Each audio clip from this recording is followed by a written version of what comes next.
Technical difficulties. Not even sure if anybody can hear me right now. But I am going to pretend as though I have an audience and go fishing. Going live on a rough start thanks to Windows.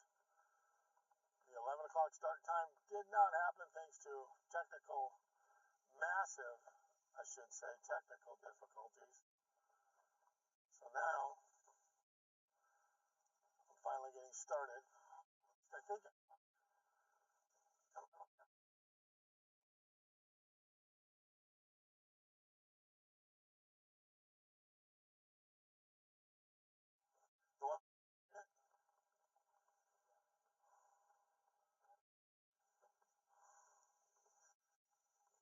I'm not going to even talk to the people because, yeah, people watching. Ooh, what was that? That's what I'm doing right now to myself. There's an 80s song said, talking to myself. Throwing a glide bait, flooded willows. I'm not going to lie, I had a couple big ones come up on the glide. I'm excited. I did fishing here. And what happened?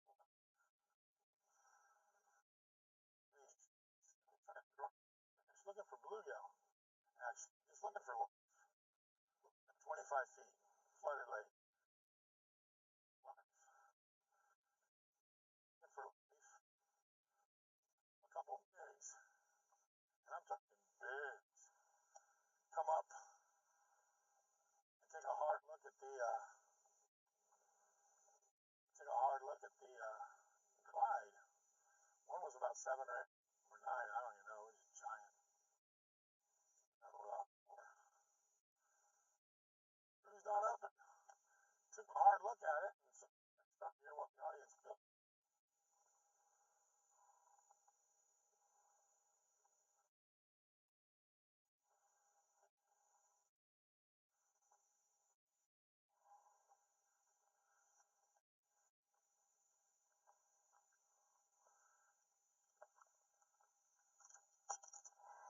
Woohoo! Are you okay with me TikTok live streaming? Yeah. TikTok? Yeah. The Eli Self said absolutely loved your interview with Dave Wolf of Walmart. Wolf of Walmart. On the whole Angler podcast. Excited for part 2. Oh God, thanks Eli for checking in. Glad to know you're watching. I'm gonna look for my tripod. We're gonna set up the. Thanks for watching, Eli. Welcome to the live stream, buddy. Interactive live stream is starting now, and you can tell I'm in the flooded bushes. What are you looking for? I'm looking for my little tripod for the little TikTok tripod. So everybody's joining in, and while they're joining in, I'm looking for my TikTok tripod. Let's see if I can make this baby work. Guys, we've been having a fun time with technical difficulties today. So I want to thank everybody for joining in right now, as you do. And do know that we're about to be... Robert Nuremberg, D17, says, where are you start today? What's the plan? Robert, the plan right now, thanks for joining in, is I did a little pre-fishing, I'm not going to lie. Did a little looking around, had some big ones come up, just a few. I figured we'd start here throwing the glide bait because I was looking for bluegill. I was here throwing the glide bait yesterday, so I did some looking around yesterday. Jesus. I didn't have a pen and paper. I'm trying to go live, everybody. I'm trying to go live on TikTok because, from what I understand, it's a pretty good thing to do. And we're going to set up we're on Canyon, we're up in the flooded willows. I got a big game plan today. We're going to be running some very active areas where there's a bunch of stripers and bait fish. That's coming up. We're going to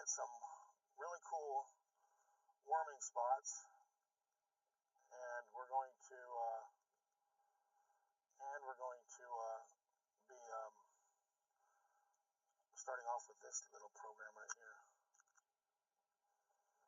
So I want to thank you guys for joining on. You guys are looking at the front of my boat right now, probably. I think you guys are looking at the front of my boat while I set up this tripod so that we can appeal to the massive, if you will, TikTok audience that seems to really like our stuff. The Eli Self says, how funny would it be if you strapped a TV to the back deck to read comments?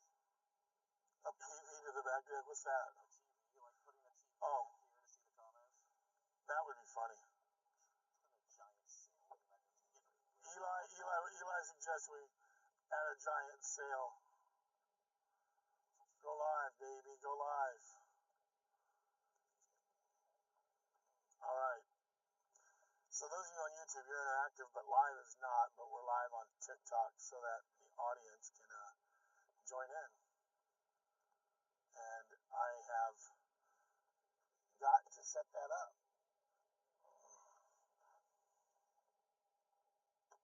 And guys, I'm going to set the camera right here. Do I have weights? Now that I'm at the spot we're fishing, I have weights in here, right? I didn't take them out. Should I put a power cord on the camera? Eli, everybody, we're building an audience and we're finishing up right now. I'm building in case those of you that are on TikTok that are joining in, just know that right now we are building a better mousetrap. Sorry for the delay. Windows messed us up. Currently, we're floating around in the middle of the lake. Not the middle, I should say the flooded wood. Big game plan is to run some offshore stuff today, but since I wanted to start right off the bat, can I get in there? Those of you watching, I wanted to start where I had some big ones come up on a glide bait yesterday. So, full transparency, did some pre-fishing out here with my buddy Brian from G-Rat. Brian Kemp from G-Rat. Cool company.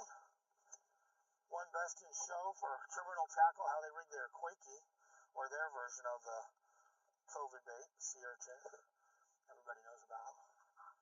Hi, everybody. Welcome to TikTok. I'm putting in charge of that. I can't read comments here, but we are streaming on YouTube. And I'm going to be live streaming here, but we are also live streaming on our other channel where you're able to participate and talk to me. So this thing is probably going to be pointed right there. I've weighted it down. So what I've learned about TikTok, everybody, is that it eats your battery. TikTok eats your battery. So, all right, time to fish. Which camera am I on? Console? Yeah, you're on console. All right, everybody, I'm going to work. Game plan for starters. Did some pre-fishing yesterday. Came in these sets of willows right here. This next half mile right here. Had a couple of bigs come up on the glide. The Gancraft Claw. I believe it's a 178. Is that correct? Somebody can correct me if I'm wrong. But it's the Gancraft 178 jointed claw. So, had some big ones come up on it. Just two. So it wasn't like knock the doors off it. But if I got one of those bites on live stream, it would be cool. Neither one of them bit. They just followed it. And they were big. Brian's was between 4 and 5, he said. The one I saw was really big. And there's some bluegill in these trees. We're in the flooded lake. But I thought I'd come in here and do this before I run out to the active area. I wanted to build the audience up. Tell you guys that we have a lot of life out in the lake. A lot of life down by the dam, especially. And a cool worm spot that I know one of my friends is dying to watch me fish today. Danny Uribe, who's probably watching now and wondering why I didn't start on it. We're off to a late start, but I just wanted to see if I could catch one of these glide fish. And I know I won't be able to show you guys the followers, so I got to get bit. I can't just tell you about the big one chasing it because we don't have an underwater polarized camera for you to see the bigs. But the big came up out of it. So let's see if I can get one to eat. And it was in the flooded willows. It was about a quarter mile up. I started a quarter mile. I just started back here further than I've been. Thought I'd come through it. Leo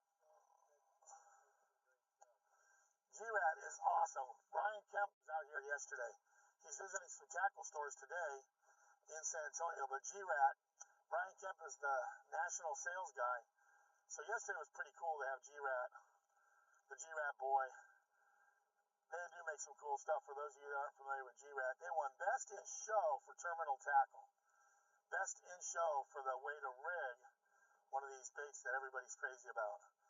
So he was throwing the glide. I was flipping these trees actually. So I was out here flipping these trees, and he was throwing a glide behind me, and he had one come up on it. Good one. So I was like, well, let's just start on this and see if I can get one to come up on live stream. Low percentage, everybody. Low percentage right here. Not gonna like catch 25 pounds between here and the point. It just isn't happening. It's gonna be one big one. But I want to build the audience up and get you guys all watching before we run out to the super cool life spots. Don't want to start the show off with nobody watching catching fish. And there's a lot of life down by the dam.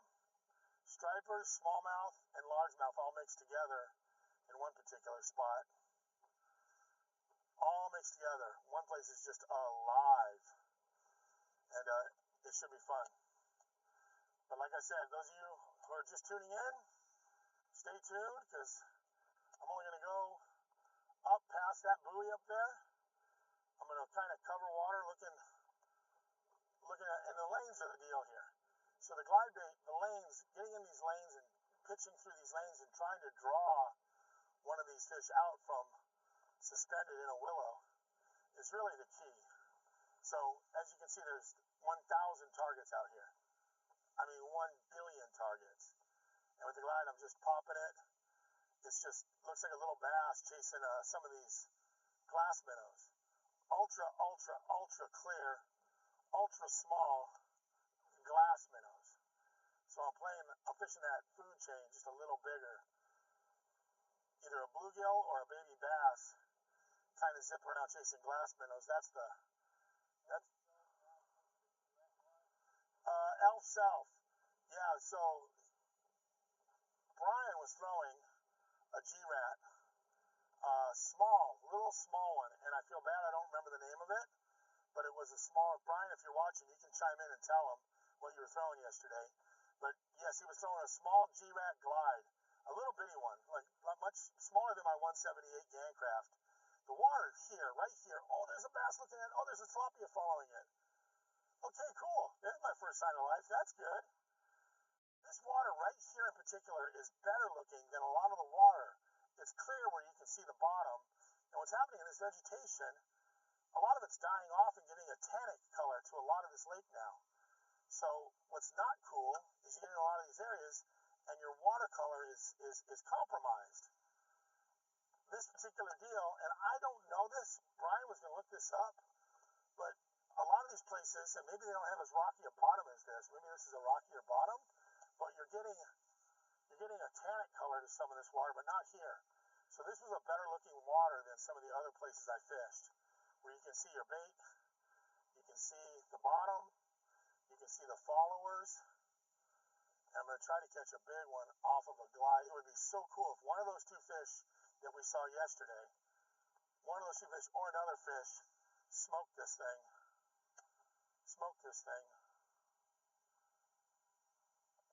in some of these lanes. And that's the deal right here. You see these lanes? It's just like you're looking for one of these fish to come out from one of these willows. Big one. So that's a perfect example right there. Cast it right down the lane, and it looks like a little fish just swirled on it. Fish get excited, they come up, nose it up.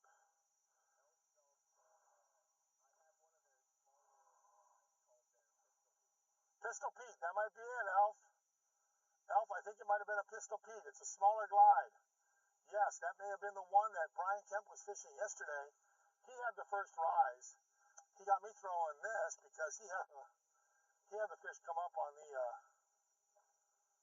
and the other thing is, if nothing else, you'll get the follower and it tells you fish are in the area. I thought to myself, if I come through there and I see a bunch of fish come up again or even a few, I'll turn around and punch or flip these willows around the area. Great bottom right here. You can see the rocky bottom. I'm on the inside line now. I'm going back and forth and through it, the inside line, the outside line, and I'm just throwing the Yancraft 178. And there's a follower, but he was just a follower. So there's a few fish up here. This watercolor looks so much better than some of the other places we went after we had the followers here yesterday. So it was cool having Brian and I fishing together. G-Rat Brian. Bluegill follower, baby bass follower. I'm seeing followers. That's exciting. We're getting some life followers. Followers don't win tournaments, but swim baits sure give you an idea of a census. Yes. Coming back. Nope, should be good. Let's move up a little closer. You said try putting on your hat, and I don't think hat's gonna work. I'm gonna put it here. Good?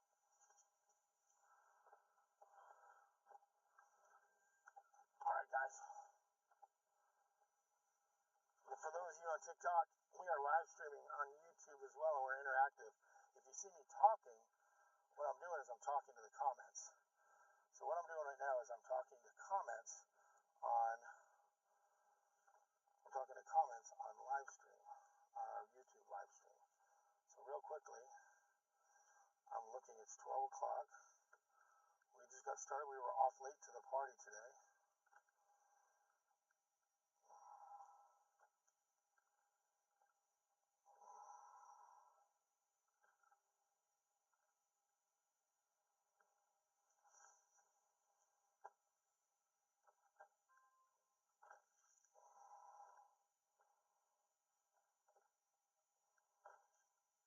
Okay, guys, thanks for joining. Had to check everything. Don't know how long this is going to last, but we are live streaming. If you guys hear me talking to people, we're live streaming on YouTube, Instagram. YouTube channel is Real Byron Velvic, R-E-E-L, Byron Velvic.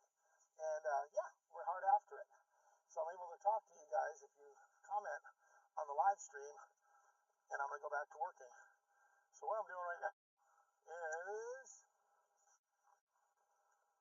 fishing the best looking water with flooded willows and I'm trying to get one of these big ones that I saw yesterday. Myself or the G-Rat boy, Brian Kemp, who's out generating sales in South Texas as we speak. Probably over there at the tackle store right now, meeting with Will and everybody over at the first tackle store in San Antonio. And hopefully they're watching, because if you're watching, this is where you had that big one come up yesterday on your G-Rat Glock, and I had a really big one follow Ground Claw.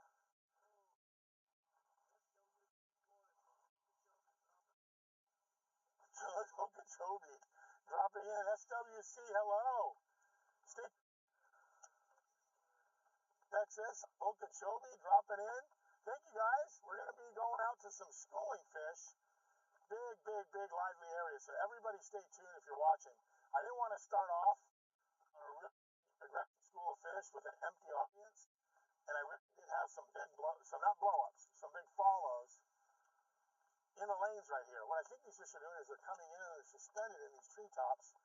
And we are looking to generate a strike in the lanes. And the trick here is it has such strong drawing power. Swim baits have such, if nothing else, they give you a census. It's like taking a census. They're telling you if there's fish in the area. You'll get a bluegill following it. You'll get baby bass following it. You might get a good largemouth following it. You could get smoked by a big one, which is always the best part. Yesterday, and it might have just been time of day, we were out here around 3 o'clock, and boy, did we have a couple good ones follow the glides.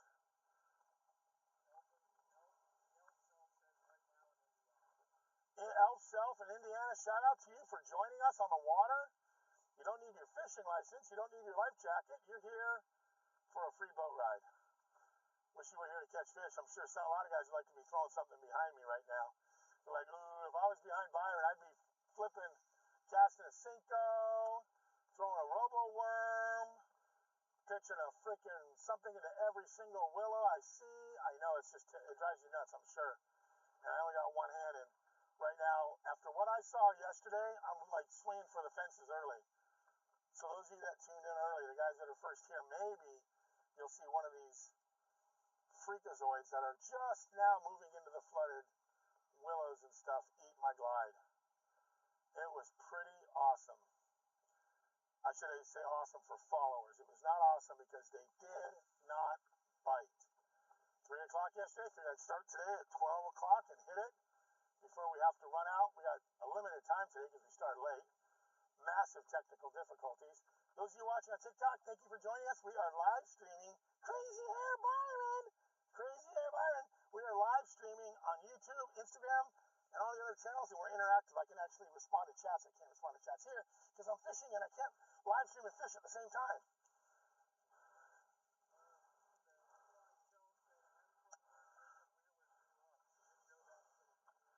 I didn't know that either. Eli, I did not know Jacob Wheeler grew up. Where? In what part did he say he's at?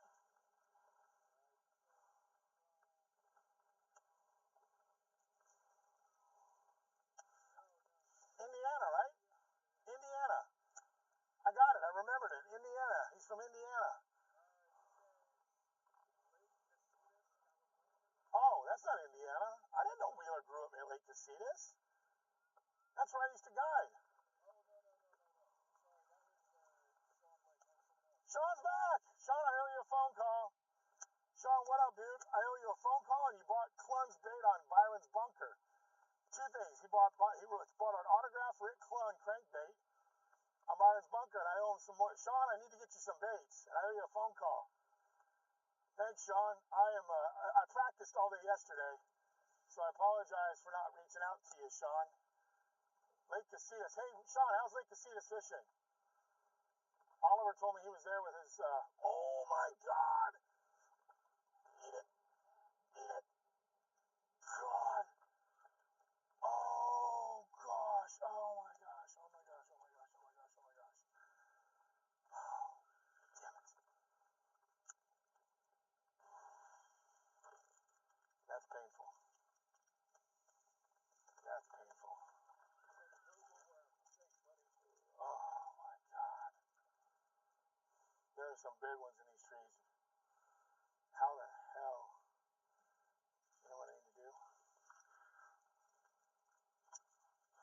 Rookie move, man. I should have had that thing ready to fire at him. God.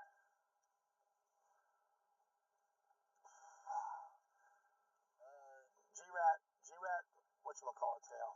Rat tail. The elf cell said from Central Indiana, and then Sean Lake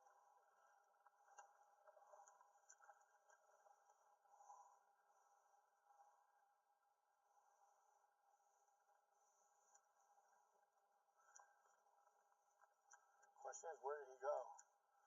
Where did he go? Sean Lake said last year caught 39 pounds of that. Dang, Sean. That would be awesome. Next time I come out there, I need to go fishing with you. So another big one just showed itself right there. And that's not anywhere near where that big one showed itself yesterday. That just tells me there's some bigs cruising through these willows. And they're not small at all. They're not small. I need to have this rod on the ready. I'm not going to spend the whole day chasing these fish, but wow, that would make for one great, awesome show if I can get that fish to come back and look at it again. Let's make a note of right where we're at. They're curious. They come and look at it. They follow up on it. If that fish would have ate it, it was game on.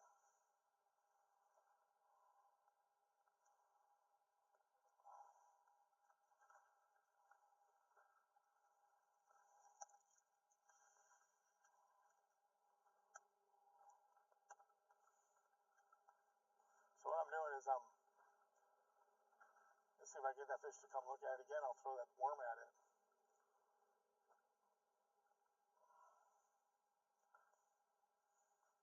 They are so...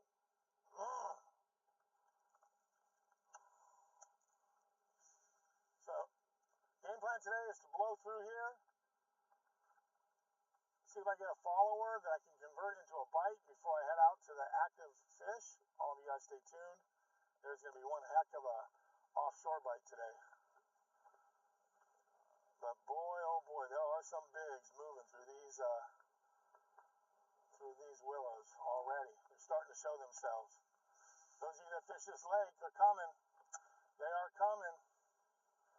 They're starting to move into the flooded stuff. But the trick is, you got to have this water that you see I'm on. This is still really clear. There's a lot of water now that's tannic, and I think it's that dying vegetation program. Something's not right with a lot of the water. And it could be that there's just too much vegetation in there, so you're getting a die-off, a tannic ugliness to it.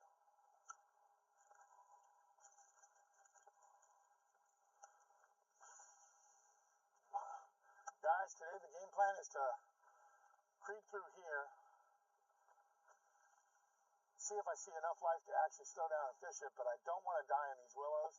I can come back to them, and I may come back to them, but I want to see if I can draw up a strike and maybe throw a chase worm in behind it, like I should have just done on that last one. God, the water here is great because you can see a hard rock bottom. You can see the willows clearly. And I'm starting to appreciate this now, having drove around the lake and fished a lot of other willows after we found this yesterday. We found this area yesterday. I did do pre-fishing. I came out here and pre-fished for this exact show because I wanted a couple options to run. And late in the day, Brian Kemp and I, G-Rat Baits, came down this stretch right here, a little bit further down actually, and we had a couple really, really big ones come up on the glide baits. And they just show themselves. And it's just really few and far between. You don't got not wolf packs. Individual, single, big LMBs. So stay tuned because I know it's 12:13. I'm going to give this enough time, but I got to go out and fish the juice.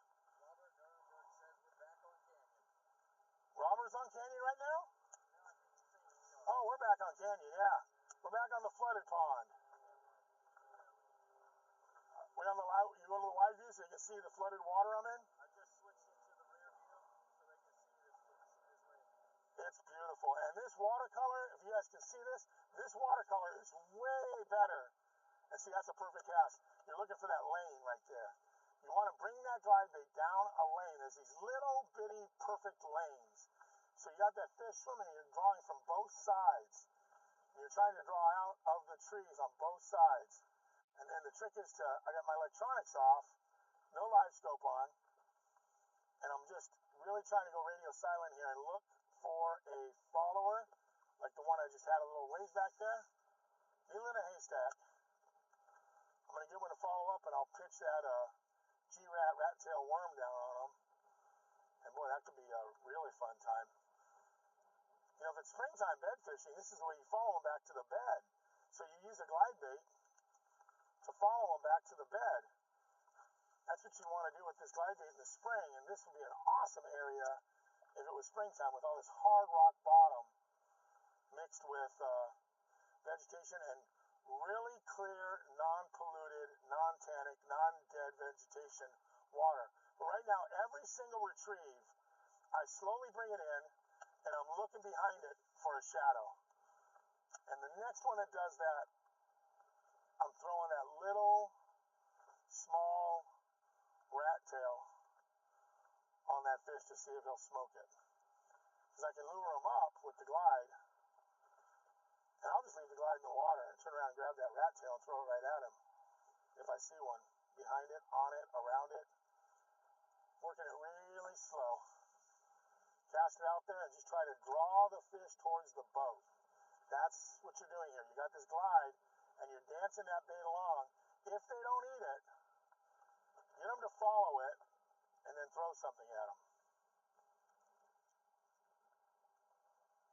Get a little chop in here now. Man. I wonder how good this would be first thing in the morning, because I've seen, that's the third big one I've seen in here. And we're talking good quality fish. There are some big bass coming into these willows right now. They are starting to look at it. Oh. How we doing over there? You doing okay? TikTok's good. TikTok phone is going.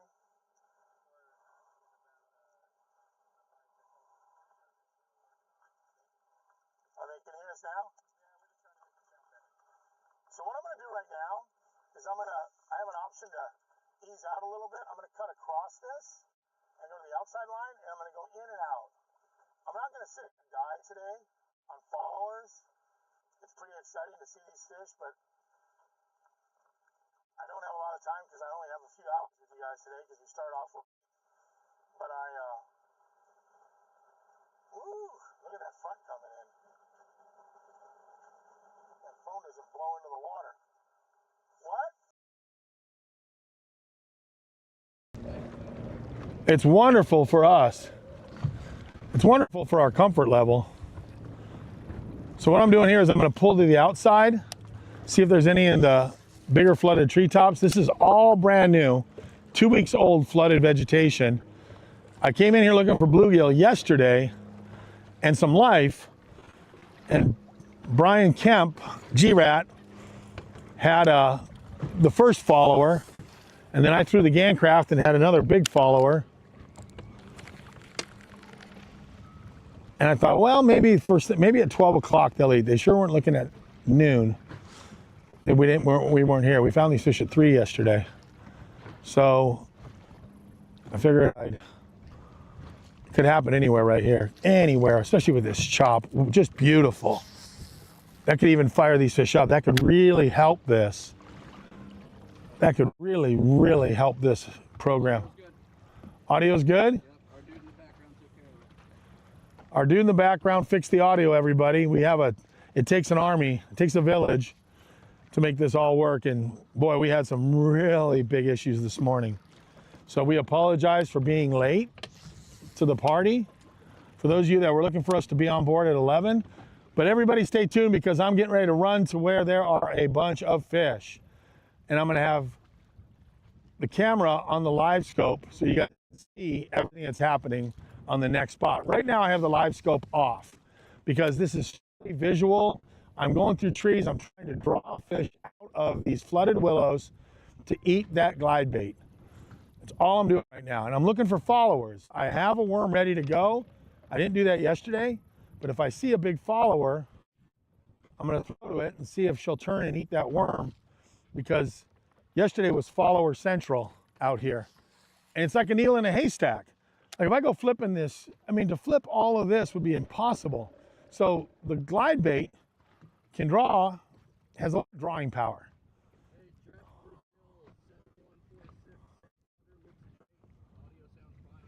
Jeff Brazil, thank you for joining us. This is the best water we found yesterday. We went and fished some other places, Brian Kemp and I. And Brian was just out here, he's doing sales. He's doing sales for G-Rat, covering a bunch of area. And he was in Austin, and he said, want to come out and join me for a boat ride and do a little fishing. First time I've ever fished with that guy. No, I take that back. We drew each other at a tournament. He was my no-boater at a U.S. Open. So he did fish with me. He drew me at a U.S. Open on Mojave. And this is perfect right there. You see that, those lanes? That's what you want to draw off of. That's perfect. Now what I'm doing is I'm going to work it kind of quick. A blind strike would be wonderful. Just have one come up and smoke it. But even if I get a follower, and when I get close to the boat, so my cadence is right off the bat, fish it like for that blind strike, but constantly look and have eyes on it. Pay attention as it's coming close. There it is, there it is, there it is. Now I see it. And I'm twitching it, and I'm looking behind it to see if there's any big magombos following it. Nope. What were you saying, Patrick? Guys, stay with me because we are running to a big school of fish. You're going to love what you see on live scope. The live streamers are going to love what they see on live scope at the next spot. It is fully alive. And it's so much bait and so many fish. It's going to blow you away. So right now, this is going for that one-hit wonder. Trying to get one of these big. And these are big, big, big fish in these trees right here. Big ones. The one Ryan brought up yesterday, he said was between 4 and 5, maybe bigger. The one I saw was 7 or 8, 9, I don't know. And they're not, they look like carp. They look like something else, but they are clearly big bass when you get them close to the boat. And they will follow that glide bait all the way up and be looking at it even as you're catching it right by the trolling motor. But yesterday, neither one of them commit. And that one that I just had follow me up a little while ago didn't commit. But I figured I'd start here and I may end here.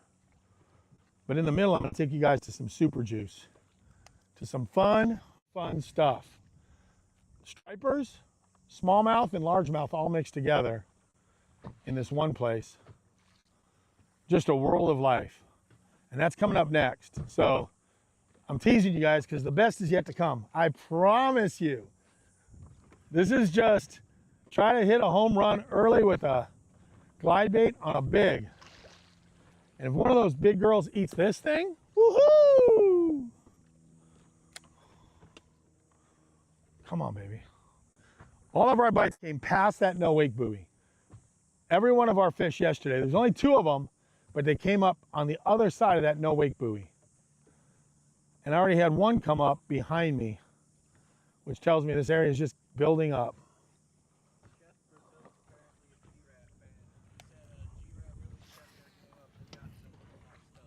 Jeff Brazil, thank you for watching. Yeah, that G-Rat, so I'm not sponsored by them, but they left a few baits in the boat, including this prototype G-Rat worm, which I'll be fishing today. And they're just a cool company, nice guys. Garrett lives over on the Sacramento River. And Clear Lake dudes, you know, swim bait dudes. Steve Kennedy loves them. He didn't leave one of his little G-Rat small swim baits in the boat. Hey, one of you guys was watching. What was the name of that bait? Somebody remember the name of that bait? Pistol Pete. Somebody remembers the Pistol Pete. Brian took it with him because he's in the middle of trying to sell G-Rats all over the country, tackle stores. And he's got all that cool stuff, so he had a whole bunch of demo stuff. Oh my gosh, I would love to get one of these fish to eat. Right now there's lanes all over. Our two fish that came up were on this corner of this point right up here. But the next spot we're going is you're in for a treat because you get to watch this on live scope as it happens. So I'm gonna have him back there watching everything unfold on live scope while I catch the crazy amount of fish that are on bait. I'm setting myself up for disaster. I'll show up there in a place that looks like the Sahara Desert. After telling you guys there's a world of life on it. That would be just my luck on camera day. Yesterday it was stupid good. Danny Reeby isn't watching it. I figured he might be joining me because we was out here yesterday with Jeremy. Oh, Jeff Brazil says I like the Sneaky Pete, especially in the bass couple. The Sneaky Pete. Did you say Pistol Pete or Sneaky Pete? He says Sneaky Pete. That sounds, oh, wait. There's one right there. There's one right there. That was horrible. God, there's some big fish in this area.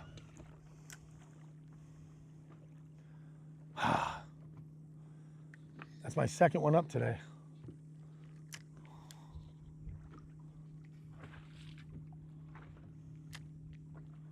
Hey, Robert Nuremberg wants to know, do you have any more of the flipping perch to put on Byron's bunker?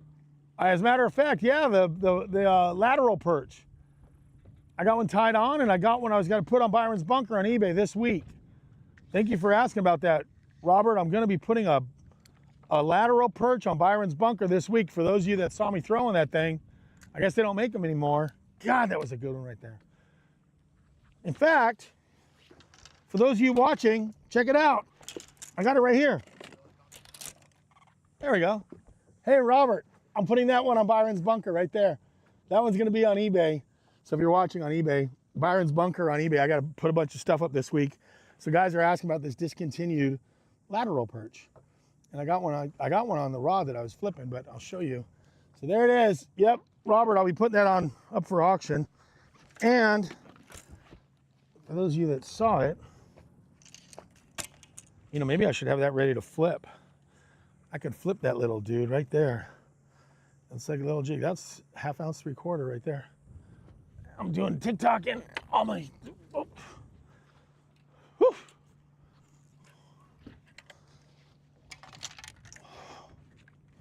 So yes, to answer your question, yeah, I will be. I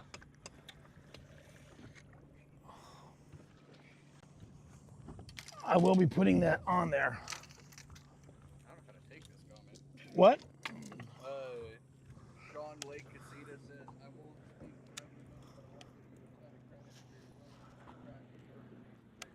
without a credit. Thanks, Sean. I'm not going to crash and burn. I'm building up the audience for the next spot, but this is a home run hitter spot. There were some big followers. I've already had 2 followers today. Like Robert, Steve, Brian, come on, everybody. I'm not going to sit there and die on it, but I wanted to start with it. Build the audience up and then take you guys to the really cool place that's alive. Stay with me, everybody, because I'm not going to be here much longer unless I get a bite. But God, there's some big ones here. All right, guys, stick with us because we're running to the juice. Although there are some fish swimming around in here.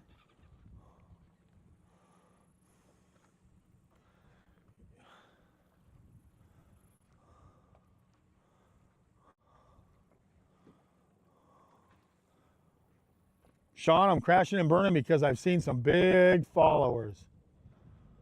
Big followers and some bluegill and some clear water. And we had some big followers yesterday, and I'm like, well, today I'll have something to throw at them. This next time, I'm going to throw that lateral bluegill right at them. The lateral perch, baby. So here's what I'm going to do. I'm going to have this on the ready. Oh, he said, I'm not saying you're gonna, I'm saying you're willing to. Oh, yeah. That's the life of a home run hitter. You're willing to sit there and crash and burn on swim baits. Only because I saw what was here yesterday, guys. Only because I saw what was in this area yesterday. And I probably could come through here and catch them on a shallow crankbait, but I got to dance with a big bunch of school of fish out on a offshore spot down by the dam. And like I said, we don't have a lot of time, so stick because this. What? You're laughing at the comment. You know, this is a funny dude. Sean is. I didn't mean to put that evil on you, Ricky Bobby. Sean is great. I like Sean a lot. And he already put some stuff on Byron's Bunker, and he said, just hold off because I want more. Oh, was that a bite or was that a treat? I got hot, baby. Sean, you're funny. He's one of the friends of Bass After Dark. He's a Bass After Dark baddie. So he is one of friends of Ken Duke and the guys that are going to be having their show tonight. Yeah, he's cool.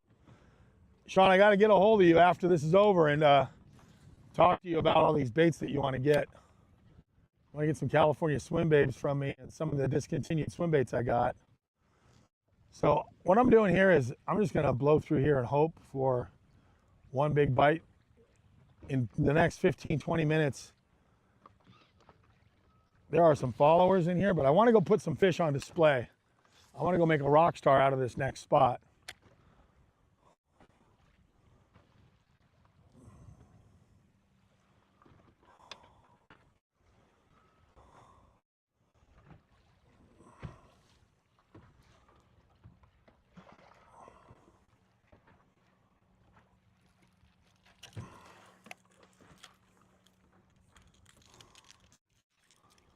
Ricky Bobby.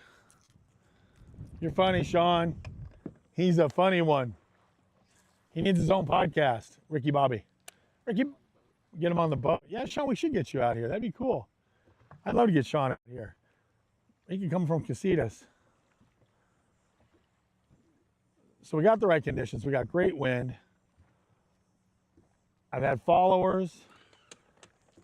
I haven't converted one of them. These lanes right here are the juice. And boy, this thing draws them out.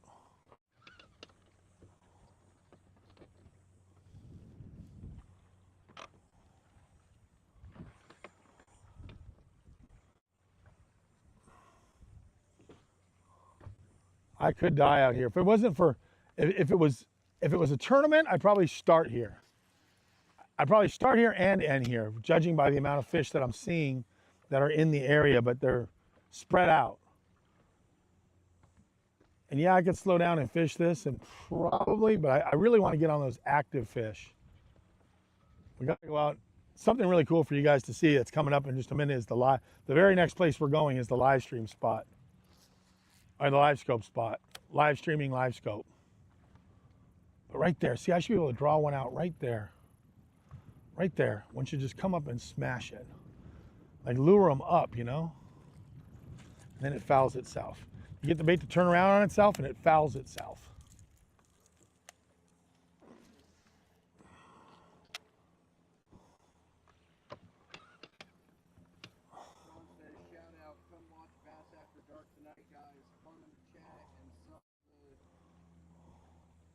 Some of the top guys in the industry breaking down everything bass fishing. Yeah, for any of you that haven't watched Bass After Dark that's watching this, do yourself a big favor and check out Bass After Dark with Ken Duke. Sean's right, it's well worth it. Great guys. Brian the Carpenter, Ike and Ellie's old buddy. Ken Duke, probably one of the most knowledgeable guys. Is there a follower there? Hold it, hold it, hold it. Was that one? Nope. It's a tilapia. It's a tilapia following it. He's still on it. Tilapia follower. God, you would love for that tilapia to get blasted and all of a sudden a big one comes up and takes a shot at my bait and the tilapia at the same time. Oh. Gosh. Swim baits will hurt your feelings. You know, you can listen to...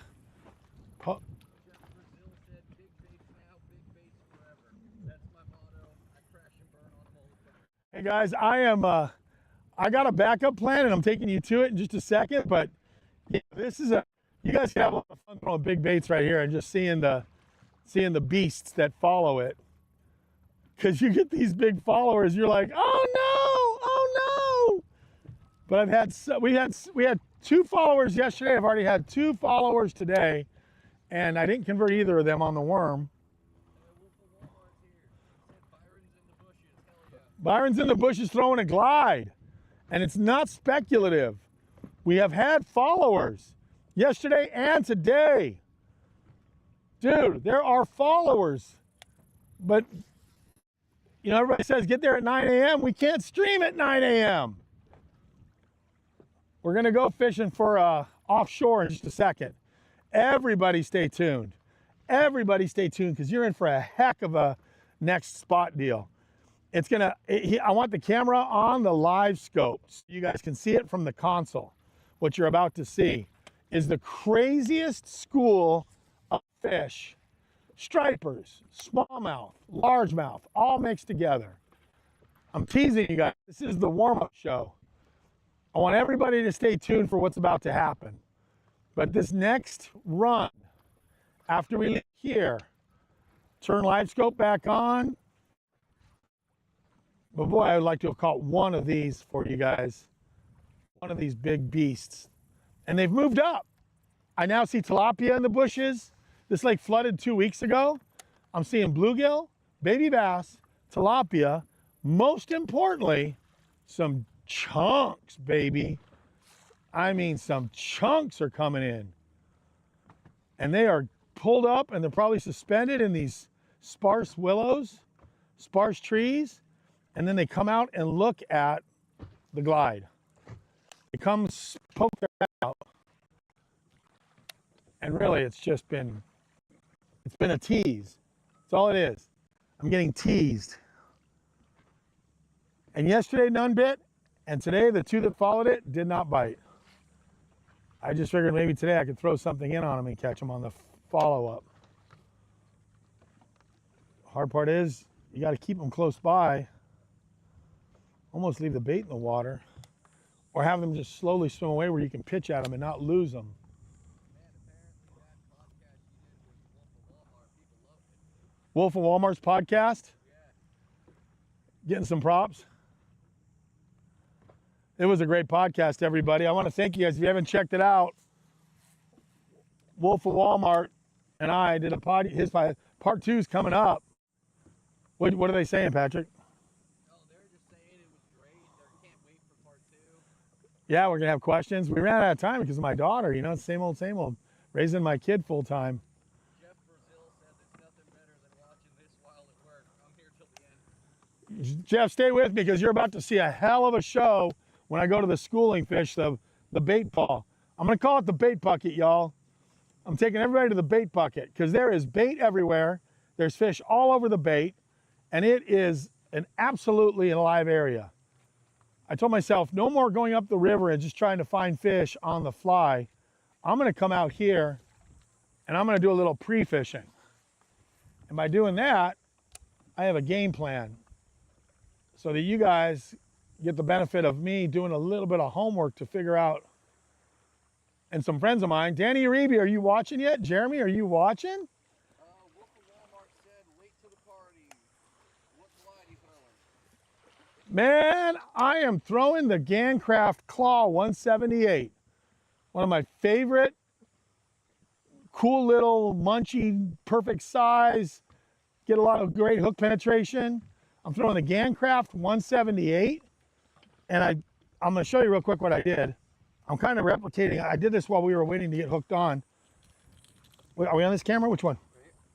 All right. Gancraft 178. What I did was I do double split rings in the front, so I get better hook rotation in the front with that, but only a single in the back, because if you do a double, it catches too much. And I also black the tail out. Kind of like a baby bass looking pattern. It's actually IU, but it has that, I blackened the tail. So if you can see that, and I gotta show the TikTok people, I blackened the tail, and that's an IU color, Gancraft 178. Double split rings in the front, so you get great rotation. So they don't pin up as easily. So double split ring in the front, but only a single in the back. The single in the back is because if you do a double, it keeps coming over and catching the neck or the back. And yeah, the tail looks like it got bit off, but I don't care.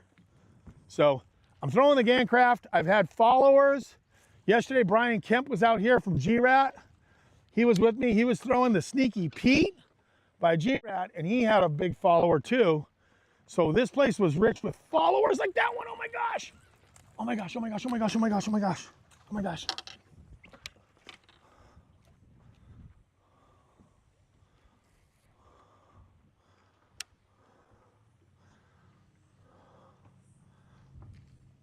Oh, shoot.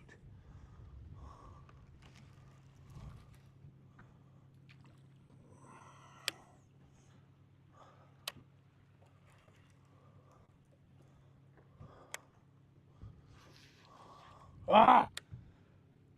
Oh, there are some studs moving around in here. God, there's a winning bag of fish in here if they would just commit. Throwing the little lateral perch. Got to put that on eBay tonight. Byron's Bunker eBay. I ran out of stuff. I'm down to like 6 items. I just sold like 40. Oh man, there goes a gizzard shad. Whoa, there goes a gizzard shad. That's awesome. There's so much life up here right now. You know how exciting it is to see this flooded bush all have life? This is just gonna get better and better. Better and better and better. This is just gonna get so good. I just saw one. Let's see if I can maybe locate it in the tree. So what I'm doing is I'm throwing that lateral perch. They no longer make those, by the way. That's just the old lateral perch right there. And see if TikTok guys, I'm gonna get the phone wet. But it's gonna be on Byron's Bunker. Power pull, there it is, yay! Did I turn my phone off? Byron's Bunker, everybody's asking if I'm gonna put a lateral perch on up for auction. And I need to. God, I would love to catch one of these fish I see cruising around here. I'm gonna flip just this one isolated little group right here and see if they're thick in this. And Mr. Walmart said, you ever follow up the glide with a large fluke? I have not, but that's a good idea. What was that? Wait a minute. Something just popped over there. No, that's a good idea to follow it up with a large fluke. One just popped right there.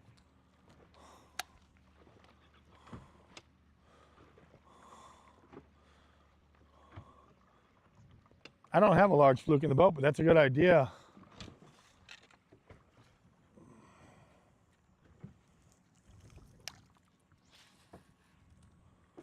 Baked Apex says, hey, hi Byron, how are you doing? Thanks for joining. Hey man, thanks for joining. We're getting ready to run over to a super alive area. I'm gonna go put on a live scope show for you guys. We're gonna turn the thing on and let you guys see all the bait and the fish swimming all around. It's pretty cool. Right now I'm on a home run hitter mission, which is these big beasts that are cruising around in these trees. I am seeing gizzard shad in here, tilapia in here, bluegill in here, and big bass are coming through here as well. Now the only problem also is the water is 86 degrees right now. 86-degree water temperature. I mean, that is crazy warm.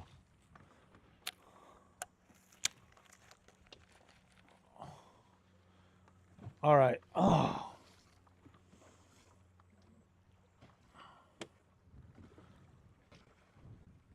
All right, let's see. It's 12:42. I got to go.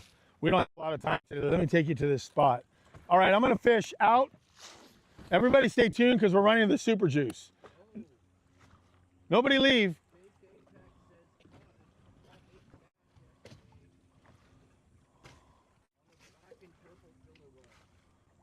Bait Apex caught 8 bass yesterday on a what? I don't know what a black and purple filler worm is, but that doesn't mean anything because I'm kind of checked out when it comes to tackle.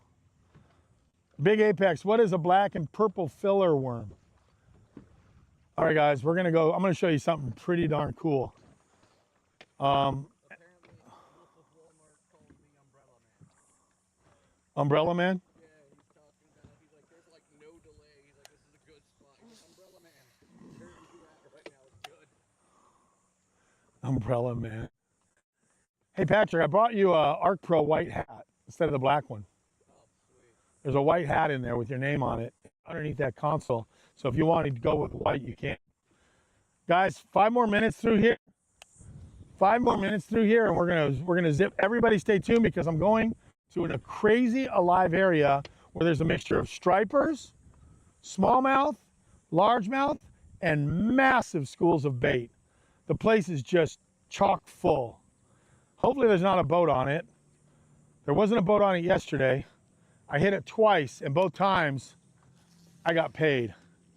I got paid in full.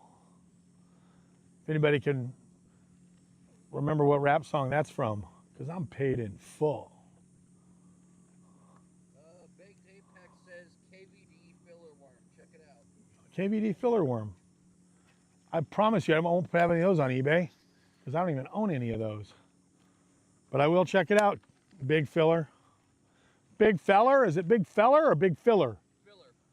Big feller. Big feller worm. Big filler. All right. A little bit more. I'm going to break out. I'm making one final pass.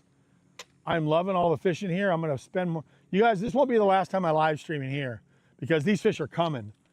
And I'm going to come through here and practice this place and dial in exactly what they want because I am getting glide follows, but I don't have time because I only got 2 hours with you guys today and we're ticking away at it. Right now we're at 12:45. I got to go get on the juice.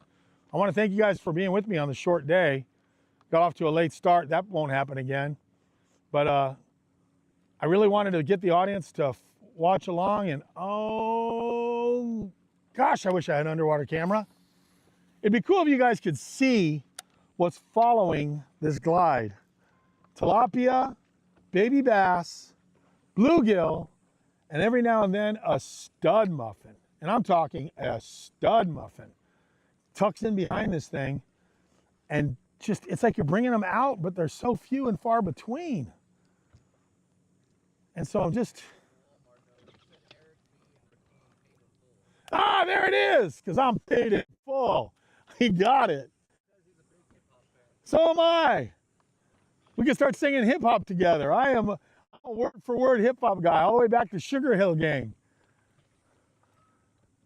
Now, what you hear is not a test. I'm a rapping to the beat. And me, the groove, and my friend, we're going to try to move your feet. You see, I am Wonder Mike, and I'd like to say hello. Anyway, I won't bore you guys with all my Public Enemy. I can do that too. Don't call it a comeback. Oh, that's LL Cool J. Got that one in my rotisserie. How about Can't Trust This? Public Enemy. Cool story. I was in Milan. I got to see Run DMC and Public Enemy in concert together in Milan, Italy. And they were the nicest dudes in the world. They were so cool. Run DMC and Public Enemy in Milan, Italy.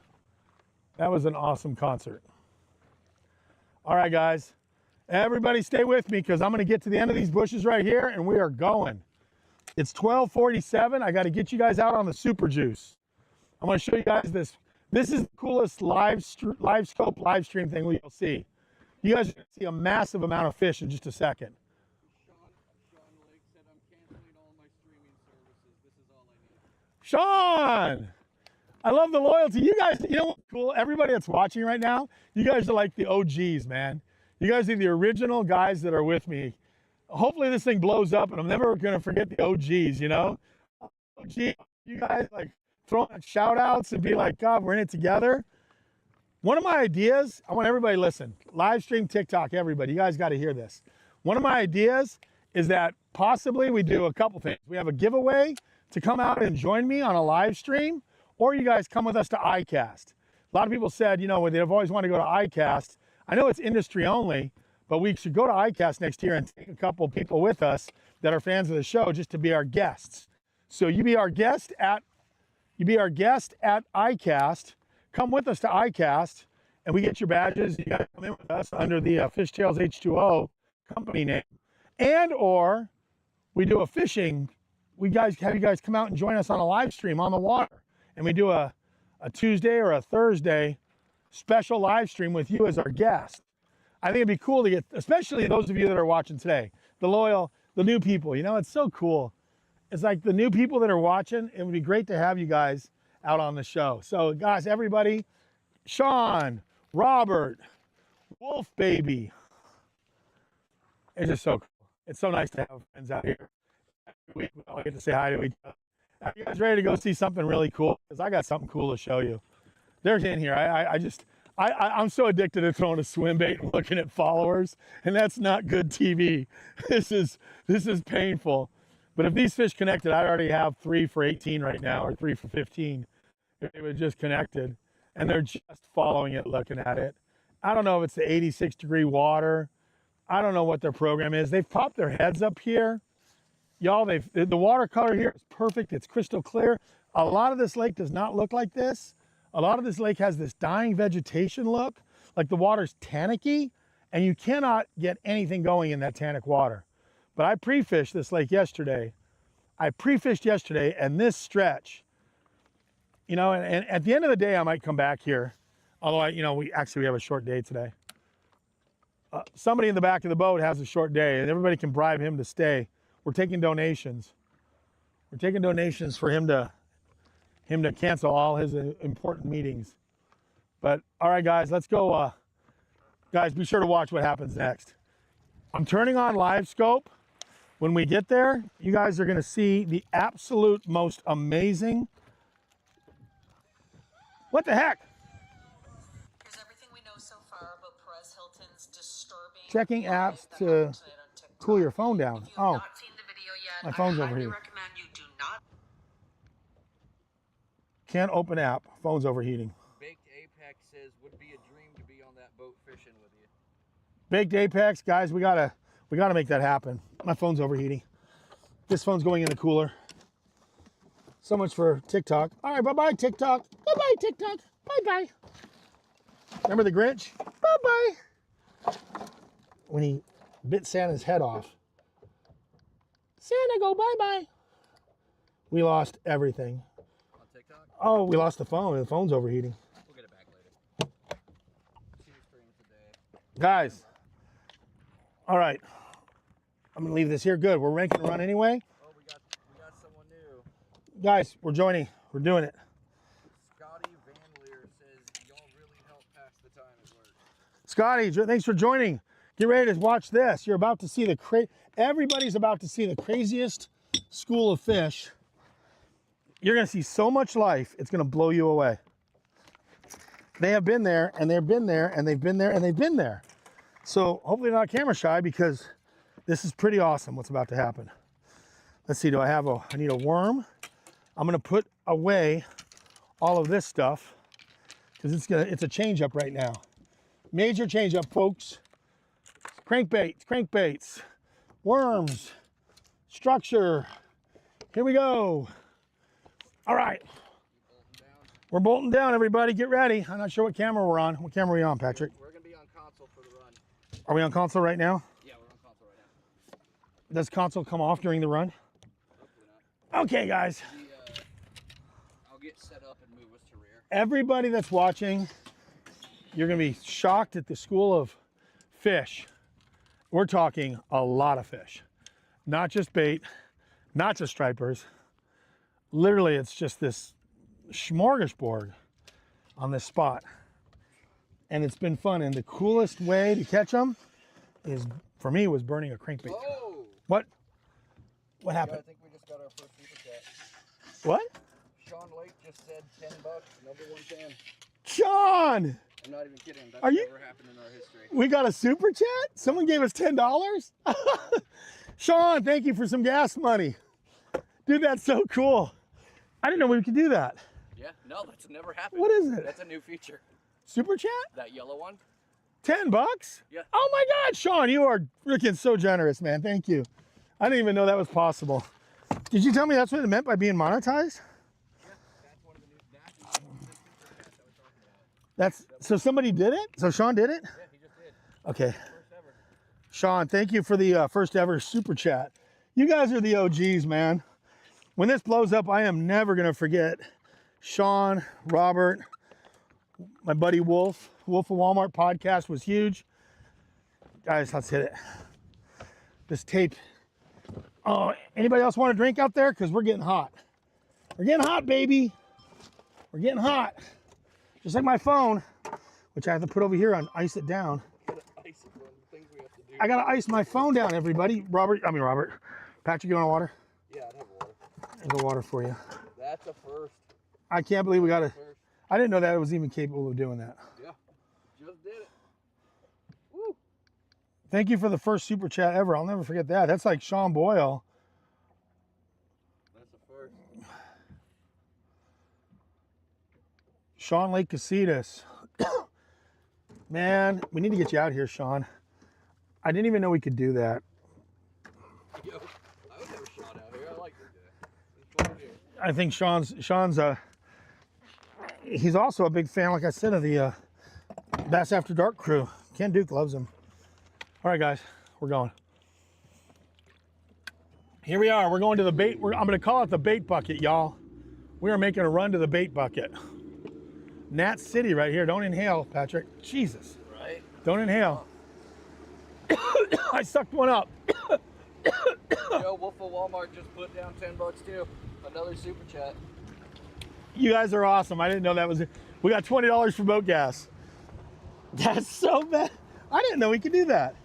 Yo. Oh my gosh, you guys. Super chats are legit, huh? Didn't even know.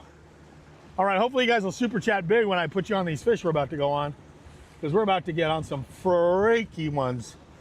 Wait till you see the live stream, the live scope. Which camera are we on? Rear. Rear? View.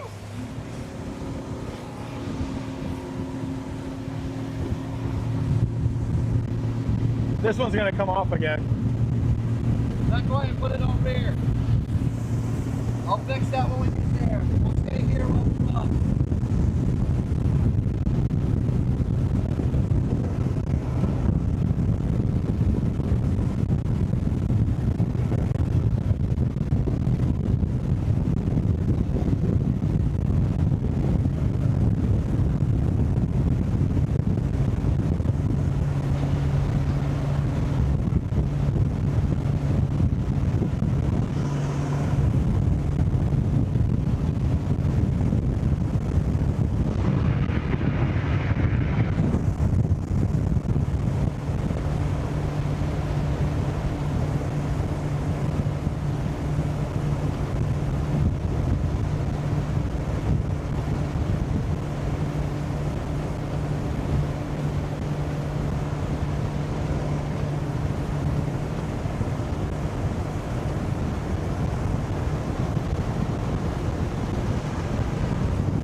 Okay.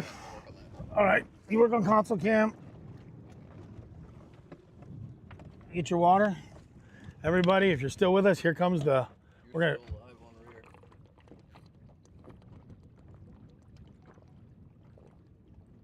on rear. Oh man. I want to thank. Frank Walder just threw 10 at you too. Said, "Hell yeah, pork rinds and a Coke." Pork rinds and a Coke from Frank. Frank, thanks for the $10 tip, baby.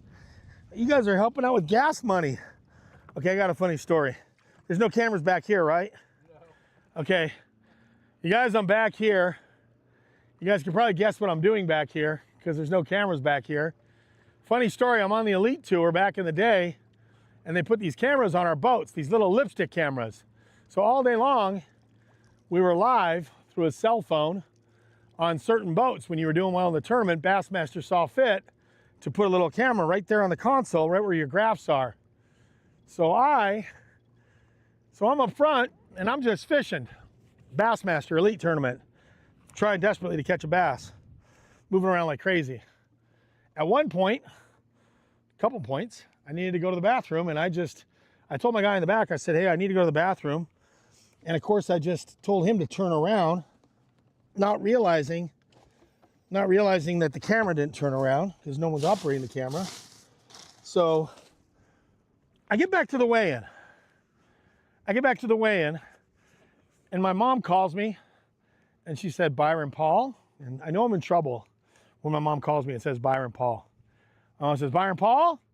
She goes, when you go to the bathroom, you need to go to the back of the boat. She goes, my mom called me to let me know she watched me whip it out and pee in the front of the boat in front of everybody that was watching online, even though I told my guy, my marshal, because back then we had marshals, my marshal was sitting there in the back of the boat, turning around. Never thought about the camera not turning around. Thought I had some privacy. Whipped it out. Checked the thermocline, as they say. That's a joke.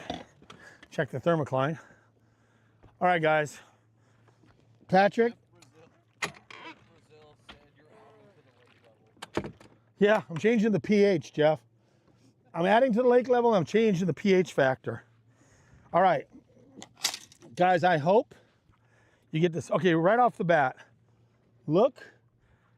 What you're going to want to do, Patrick, is you're going to want to look at all those fish swimming above the bushes. Oh, wow.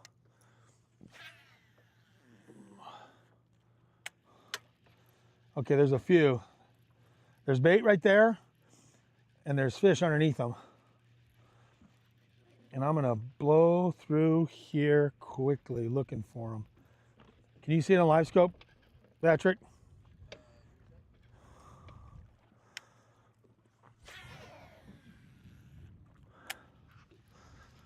"23 feet of water. And you're gonna see those fish in the tops of the bushes, and there's fish right there. 23 feet. Look at those marks right there. And there's bait. This is a pretty picture. This is a real pretty picture right here.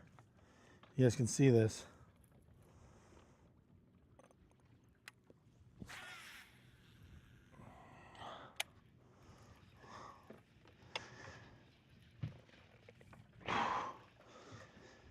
Can you see it, Patrick? Okay, what you're seeing is there's my bait right there. There's my bait right there coming. Nobody came up for him. There's my bait right there coming in fast. I paused it right there. And there it goes again.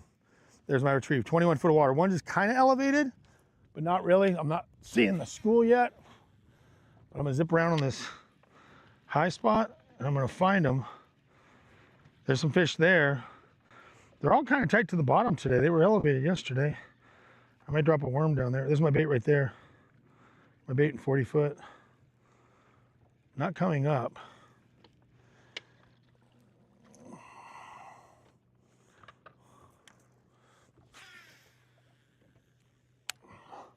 I'm gonna zip around here until I find these dudes. What I'm doing is I'm looking for the big school and the big bait. 20 foot of water, 21 foot of water. Pretty picture. Gravel, hard bottom. Fish on the bottom.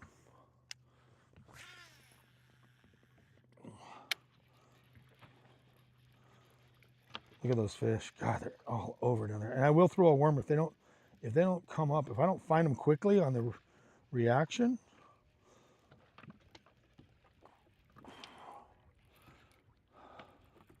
Go all the way out there.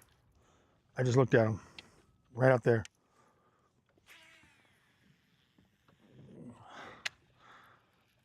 Look, look, look, look, look. Woo! There's some babies right there. You're going to see schools of bait. You're going to see those chunks there. I'm coming right over them right now. You can see my crankbait all the way up there. There's bait right there. Got to get that cone right on them. There's bait right there. And they're all sitting there. Let me go a little bit deeper crankbait. I brought a little bit deeper crankbait just for this reason, in case they went down on me.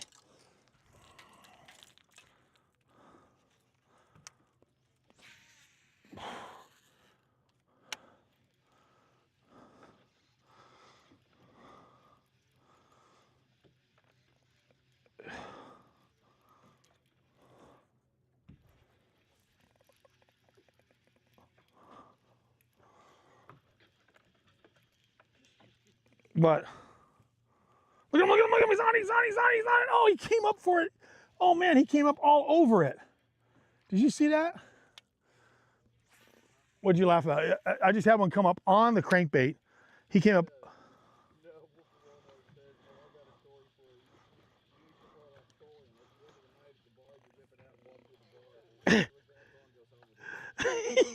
If it's a police officer, you're going to jail. Whoever grabs on goes home with you. Somehow I think that wouldn't work for me. Somehow I think I'd end up on TMZ, walking through a bar exposing myself because Wolf of Walmart told me to call it trolling. Hey man, it's not my idea. Wolf of Walmart told me it was trolling. I didn't come up with this idea.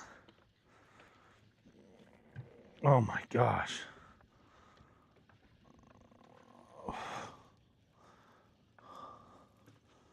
So this.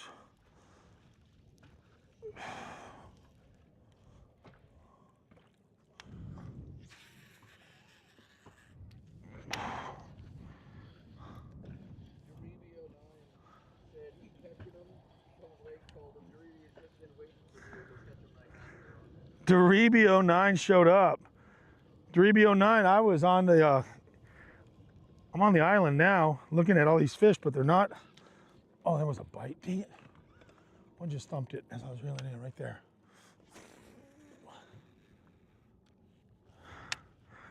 Doribio9, I am on top of the island right now. And they are not as thick as they were yesterday, but they are still here. Oh, there's some right there. Doribio9. Late to the party. Late but always welcome. I wonder if Doribio9 will do a super chat. Am I gonna get some love from my my homies? So you guys see this right now. It's not as thick as it was yesterday. There's still some life out there. I'm probably gonna drag something. This place is.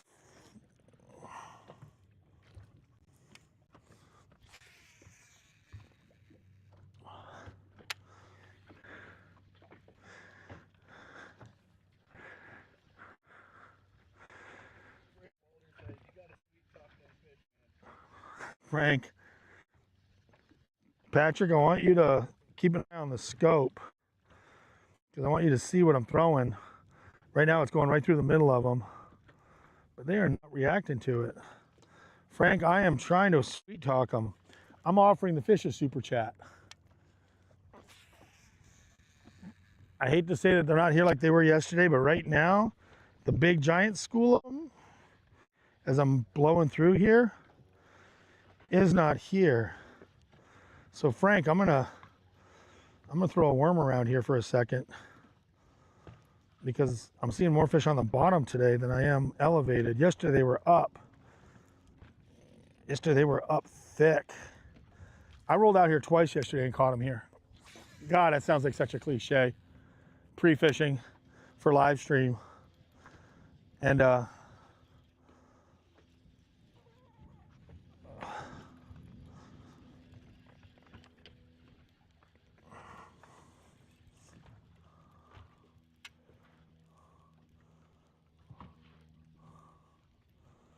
Stripers and bait. We're fishing for nomadic fish. See if they're moving anywhere around on the island.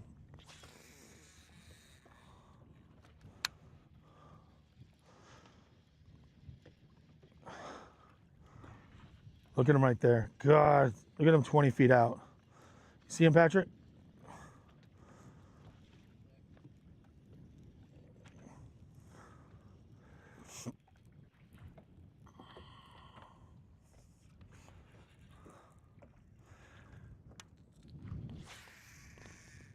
D-Reeby in the house.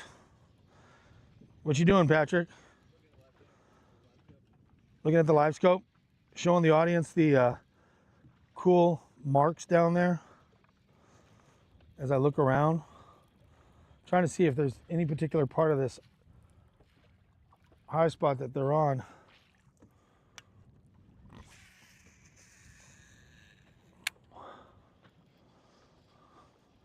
Looks pretty barren compared to yesterday. There's only a couple spots where there, see there's a couple on the bottom there. I'm gonna have to throw worms to them.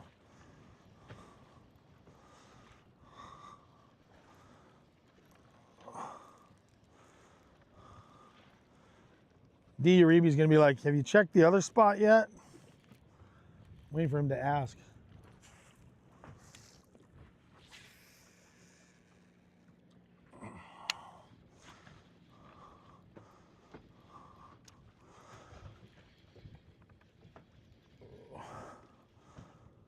Well, there's the bait. That's the zone they're in, 10, 12 foot of water, but they're not up today.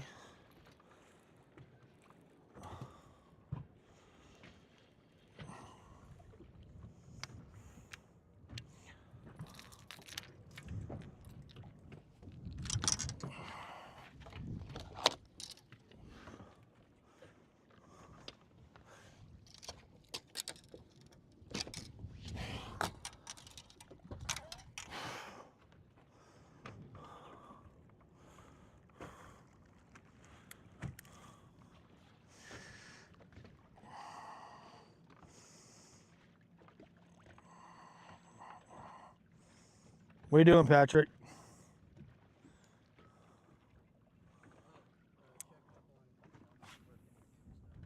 What's that?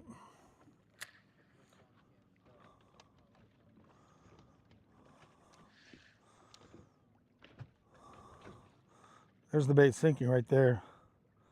There's my bait sinking right there. You can see my bait going down. 50 feet out, there's my bait going right to the bottom. Watch, I'm gonna twitch it one time. Twitch it right to the bottom. There's my bait right there, and 50 foot of water, clear as day. And there's my line. You can see my line out there. And there's a fish much closer. Let me see if I can reel up to this fish right here. See that fish right there? A little cat and mouse game coming up. There he is. He's on it. He's on it. I don't know what he is. He just swam down. Oh, went right through.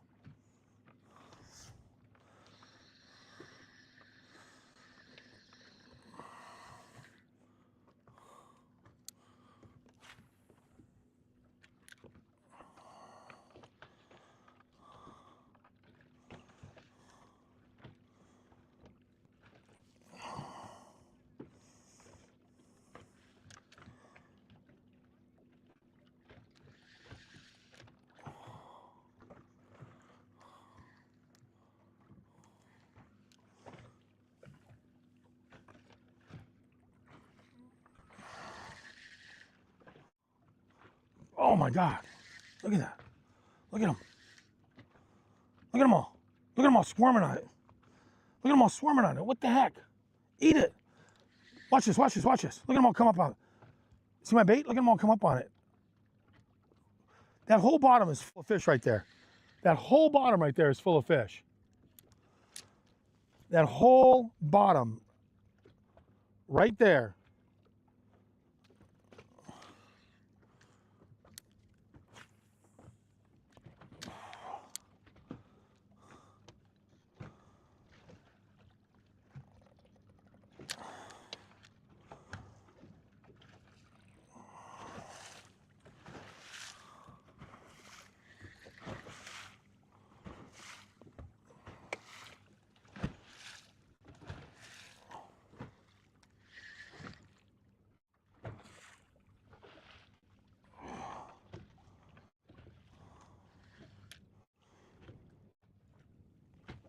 Look at them moving all around. If you guys can see that right there, those are fish sitting.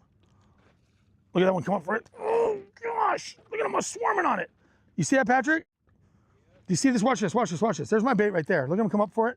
And it's dropping right through the middle of them. I gotta burn a crankbait through there. I gotta burn a crankbait through there real fast.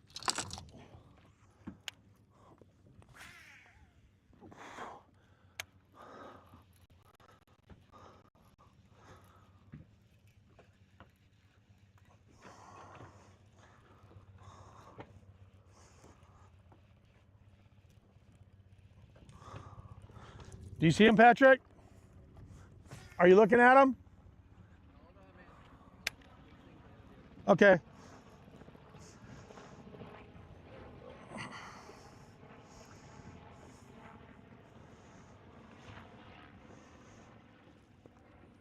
Got him. Got him. Got him. Got him. Striper. Not a largemouth. Wanted that crankbait. See, they came up on that worm. They were coming up on that worm and they weren't eating it. Come here. That'll fire them up. There's a whole bunch of them down there. Stripers, smallmouth and largemouth all mixed together. And what they're wanting is they're wanting that bait moving. They looked at that worm, and every time I jerked that worm up high and fast on them, they want that thing moving. Fish taco, baby. These are delicious. If you bleed them, you cut their gill plate, bleed them out, and then cut the red line out of them, you get these 2 strips of white meat. They are delicious. So, striper there. Let's see if we can get a largemouth or smallmouth to go with them. Once you fire them up, they might go again. A lot of times it takes one to get them going.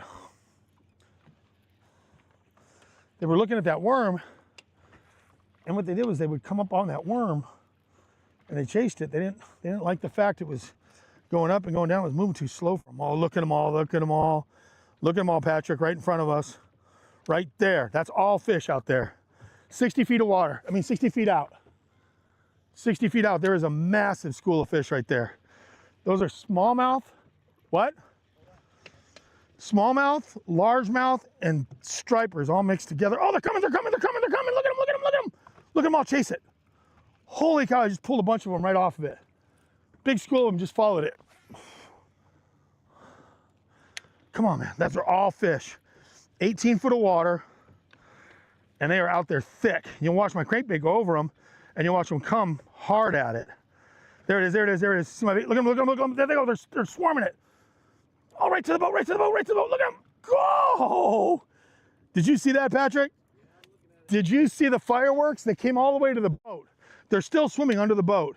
They're only 30 feet out. They're only 30 feet out, but now they're resetting. Watch, I'm gonna get that crankbait. Watch what happens when that crankbait comes within sight. There's the crankbait, there's the crankbait, there's the crankbait. There's the crankbait. There they go. God, they want it moving fast. God, they want it moving fast. They follow it all the way up to the boat. I want to throw that other crankbait and see if they'll eat that. I got a front runner on the other one. I think it'd be cool to show you guys what happens. I'm burning that thing too. I am burning that thing for them. You can tell where your bait is based on their body, they're still coming after it. There were stripers, smallmouth and largemouth mixed together out here because there's just so much bait. And it's just fucking burning it.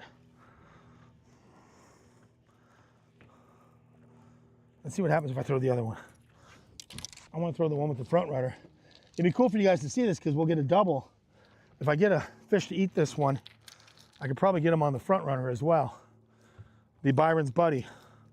So you'll see 2 fish on at the same time if they'll eat this thing. God, there's a lot of fish down there. See, we're off of it now. It's right there. It's right on the edge of it.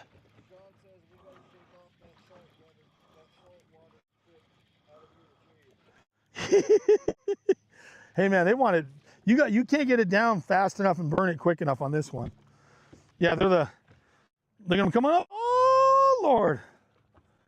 Do you guys see that?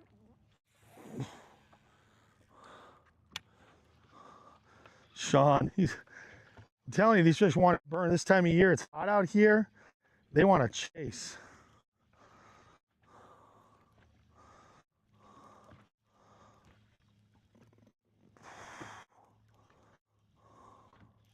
Look at them out there. Oh my gosh, that is a school. That is a school of them.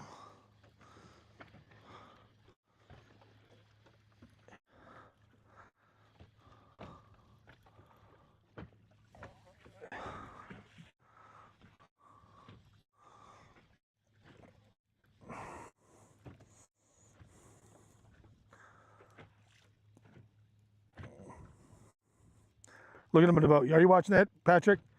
Do you see them when they come right to the boat?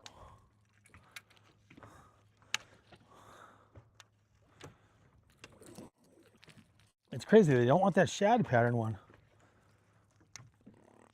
I thought that deep diving shad pattern one would get them.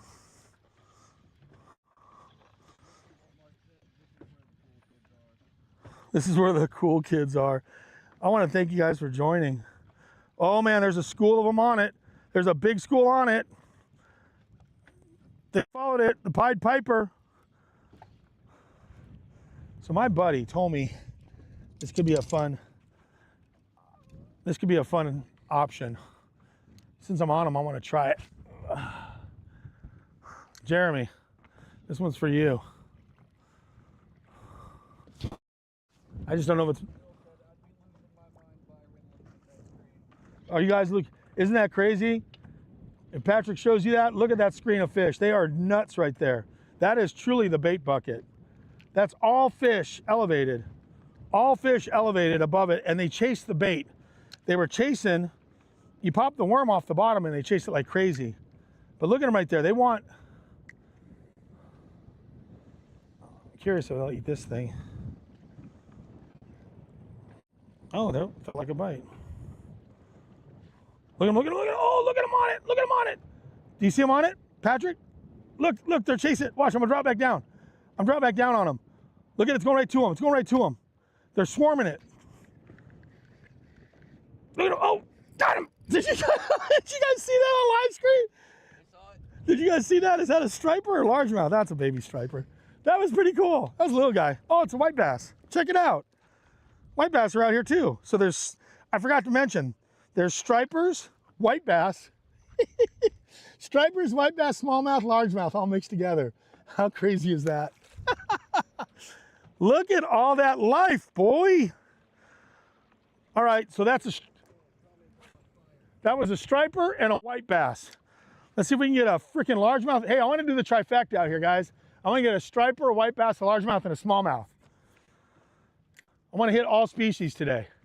Okay, that's 2 for the Grand Slam. We need 2 more. Hey, if you guys want to include Guadalupe, that'd be pretty cool too.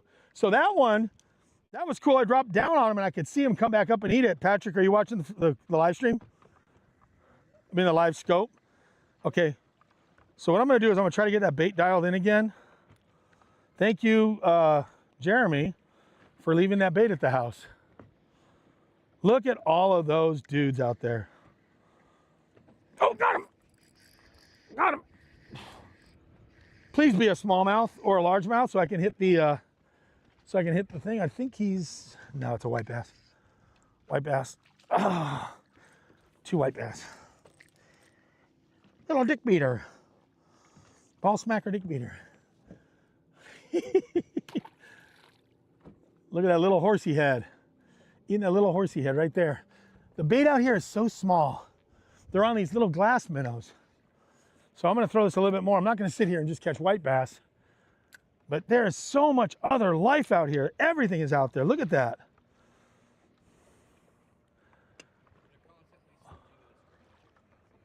What? Stick to the live scope?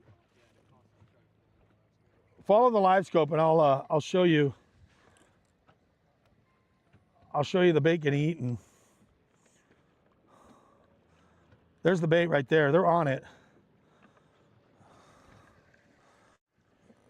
There's the bait. They're on it. They're on it. They're on it. They're on it. Oh, they're on it. Watch them drop on them. Right there underneath the boat. Right there underneath the boat. Watch. Jerk up on it again. Okay, I'm going to throw out there a little further.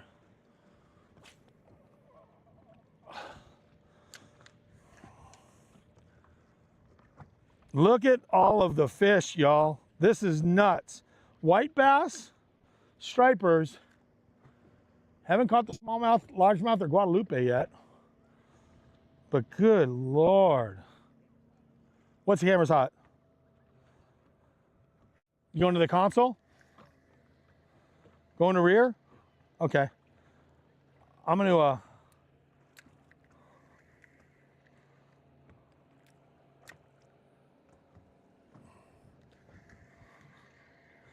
throw that crankbait back out there. I'm going to throw this one more. I catch another white bass on this thing. I'm going to start throwing that crankbait again. Maybe the alphas are chasing the next species up. This is replicating those little glass minnows that are all over out here. But I'm going to mix it up here. I'm going straight to the bottom, get it on the bottom, and I'm just going to slowly work it along. And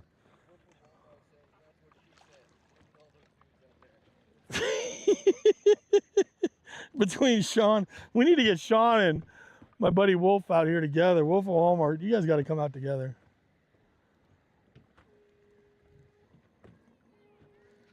You think they're having fun out there doing freaking hot laps? Do you hear those guys? They're just doing circles out there, donuts, if you will.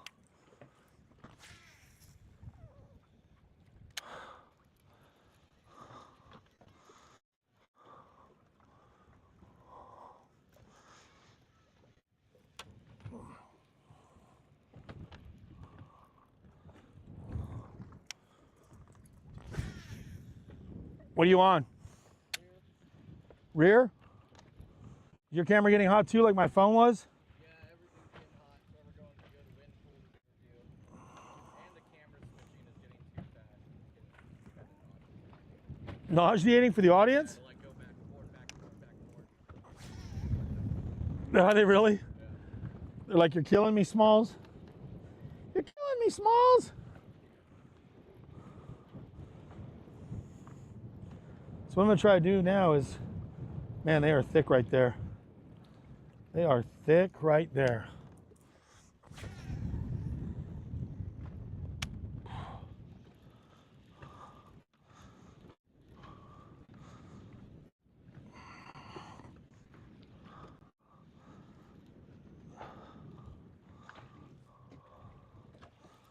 God, right through the middle of them.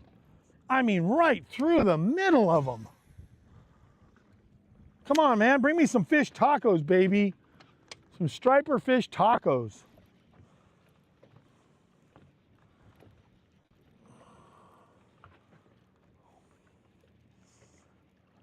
Nope.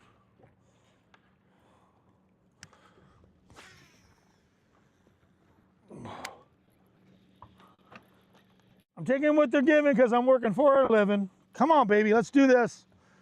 Come on, you are thick out there. Oh, we got 32 concurrent right now. 32 people have joined us for the show. 32 people are actively watching this very moment.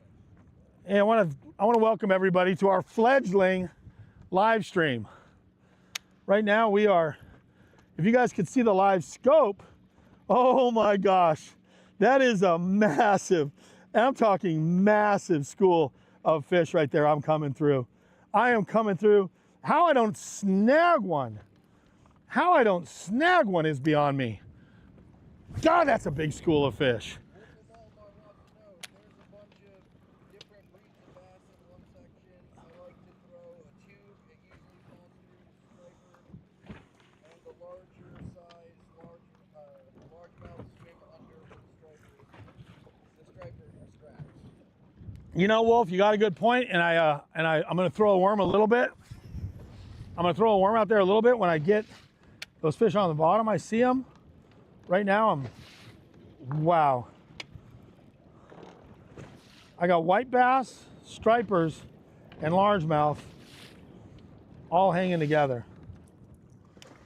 And I will be throwing something under them because I've covered the white bass and the striper so far. I gotta lower my trolling motor. Look at that tree right there. Tube's the way to go. Do I have a tube? Let me throw a little, how do you guys feel about a little worm that I'm about to throw? Since G-Rat yesterday caught a big largemouth on that, I'll show it to you guys. It's called the rat tail.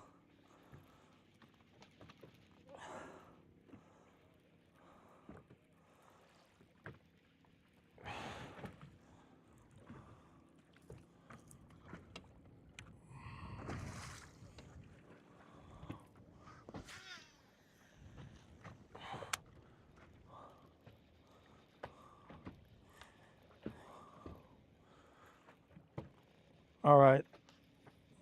We know there's a bunch down there. Let's throw that worm. I don't know if I have a tube in the boat. I got to start bringing stuff based on your guys' suggestions. I think I'm going to start loading the boat up with tubes and Aaron worms and all that other fun stuff. Where is that rod at? Hey, I wonder if we can get like an app spun up so the audience can pick what tackle he has in the next stream. That would be cool. We could probably do it, honestly. Probably just make a bet for him. You know what? I'll tell you what'll work. Guys, I got an Ica. I'll throw an Ica out there. That's like a tube. Anybody a big fan of the Ica? I know Danny Aribi sure is. It's just like a tube. It's got the same big profile. I'm going to do that. I'm going to throw an Ica out there and see if I can get one of those fish that's underneath the stripers and the white bass.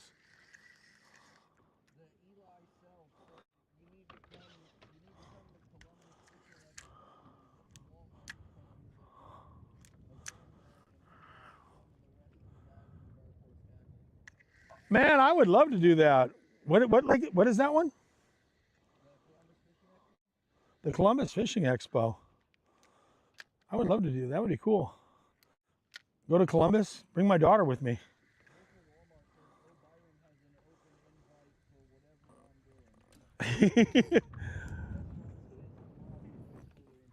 Oh, not when he casts backwards because he's sitting there ready to fire out. Party foul. Thank you, man. I appreciate that. We had a good time at iCast. He and I eating way more sushi than we should have. Thanks to Ken Duke. Guys, I want to thank everybody. I forgot, we're not TikToking anymore. My phone's in the cooler. Look at all those fish. I'm underneath them now. I'm gonna throw that Ica out there, and then we're gonna move. It's 1:30. What's our end time, Patrick? 3:30 on the dock. There he is. Oh boy! I was gonna say that felt like it might be a smallmouth, but I don't know. Woo! Holy cow, dude! That might be a stripe. At first, he was head shaking like a smallmouth. Is that gonna be a catfish? What is that gonna be? I feel like I'm in the ocean right now. There's so much life down there. Oh, maybe a striper. Oh man, I was on the bottom too. Yeah, darn striper. Another fish taco, baby. Another fish taco coming in. That was right on the bottom. God, this place is just so full of life. You know, there's just a ton of them out here. This is. Come on up here. See if I can bounce them. It's gonna be lightweight line. Oh, big party foul. Oh, that might not have been the smartest move trying to bounce him on that little spinning rod. He got off. What pound leader did I have on that? Obviously not enough. All right. Love it. All right. I let that fish taco go. Respool. Tie on another one. I won't make that mistake. That's why I had the net out. For that reason. I will not try to bounce another one. Whew. They are so into these little bitty baits, man. They're eating that glass minnows out here, and they just, when you catch them, they're puking up. All this small stuff looks like a firecracker going off. The bait that they're eating is so small. So I'm gonna Next one I get, I will not try to bounce him like that because that was a spinning rod, and I think I may have had just like 8 pound on that leader. I thought I had 12, but maybe not because it broke way too easy. All right, back to the party. Back to the party. I think he was on the bottom too. All right, let's do it again. Whew. I'm fishing below the stripers trying to get the scrappers, and I thought for sure that was gonna be a smallmouth when I first stuck him. Well, he has his little, he had like, it felt like a little fin ficking, little kicking smallmouth action. They got big smallmouth and Guadalupe's in here. They got both. So.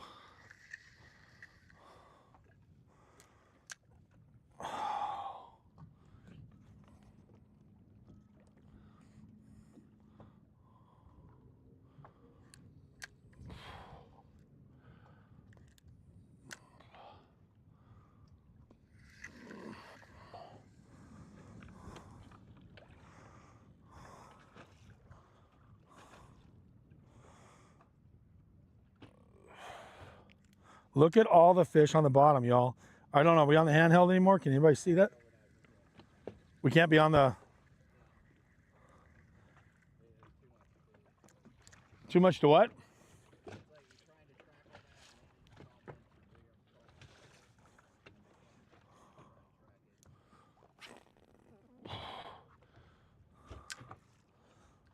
That is the craziest school of fish down there on the bottom. 136. They are down low right now, and I'm just trying to get down to them, get underneath them.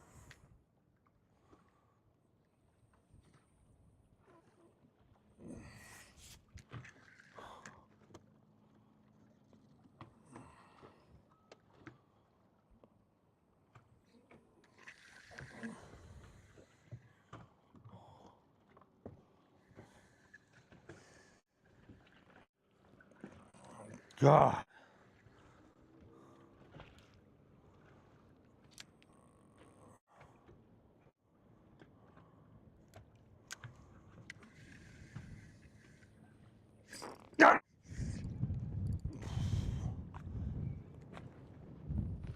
White bass. White bass I can bounce. All right. I'm going to take that Ica now. They're eating the white bass, and the stripers are smoking this thing. We got white bass and stripers. So now, as you guys suggested, I'm going to throw that Ica around. White bass. See that? Look. Patrick, you want to eat dinner?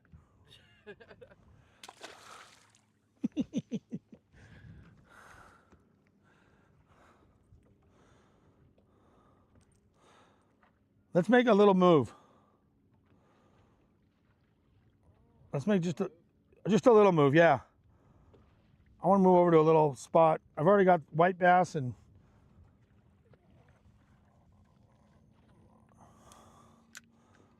I want to make a short move. This place is infested right now with whites and stripers, and I need to catch a smallmouth and a largemouth and a catfish and a Guadalupe and hit the trifecta today. So we may come back to this, but let's go check another area real quick. If they're biting this good here, they might be biting pretty good. And it's a little smaller area. So let me just check something real quick. Let me just check something real fast.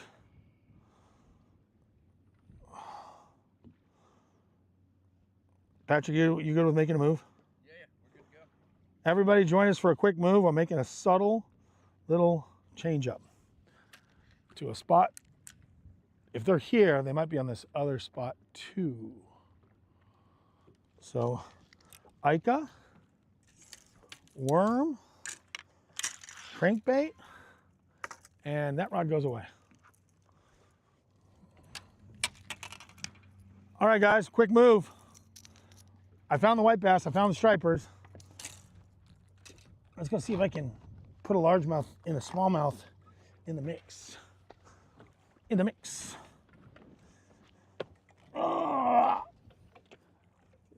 That is so cool. We got super chats. Every one of you guys, that's awesome. You just said we're new to that, right? Like that's brand new feature? That's brand new. That was the first ever. the first ever super chat for us? That one that came in first? So it's crazy. There was a guy named Sean Boyle. He was the very first subscriber to our YouTube channel. Very first subscriber. And now Sean Ohai Casitas, Ohai Sean, just gave us our very first. And then Frank and Wolf came in behind it and gave us some gas money. Someone's going to deliver pizza to a ramp someday. Quick move, boys. Quick move, everybody. Stay with me. Byron, I'm about to walk into a Bass Pro because I have a gift card. What's your favorite suggestion for a spotted bass lure? Spotted bass? Yeah. God. I've got a lot of spotted bass and a lot of cool stuff. You know what? Give this a try. Which camera? Rear. Yeah, I'll put you on console. Put me on console. Give this a try for spotted bass. Little horsey head underspin. I don't know the brand. We're not doing all this crazy sponsor stuff. We're just keeping it real. Go to a bigger version of that. Spotted bass loves smaller, cool stuff. Go to a little underspin. Could be with a straight tail, just like that. That's what I'm catching them on right here, right now. I mean, but granted, they're just the white bass. But much like white bass, spotted bass, they love that small stuff. So, you know, give that a try. I mean, yeah, they eat glide baits too and big baits. And yeah, the world records get caught at, you know, those lakes over there, New Melones and everything. But if you're going to go out and try spotted bass, light line, fluorocarbon. I won't bounce another one. And a little horsey head, just like that. So I got it tied on right now. It's funny you ask, because I would probably go to Bass Pro Shop and buy one of those. Now let's go over to this other. I like that. Sell the car, go to Byron's Bunker. Everybody watching, I'm going to list another 50 items this weekend. 50 more items coming this weekend on Byron's Bunker.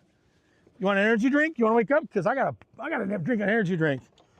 Our non-official sponsor, Bum. Oh, there's my phone. Shit, that was a bad idea. I iced it. Now it's too cold? Now it's too cold.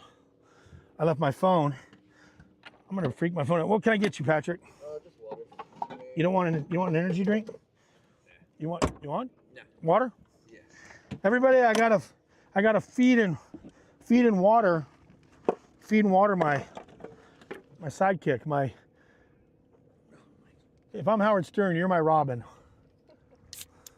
If I'm Batman, you're my Robin.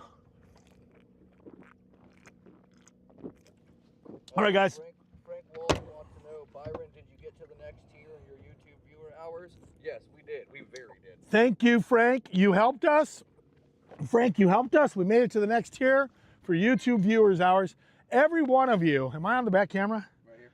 I got to thank you guys, because this is really, every one of you watching, you're the originals. You're the OGs. You know, hopefully this thing gets really big. I'll never forget every one of you that have stuck with us through late starts, technical difficulties, the first people to do a super chat, helping out with getting to YouTube hours. I heard several of you guys had it playing all through the night, just like I did, and my daughter did, and Patrick did, and Fred did, and Corey did. Have it playing through the night on YouTube, getting those watch hours up.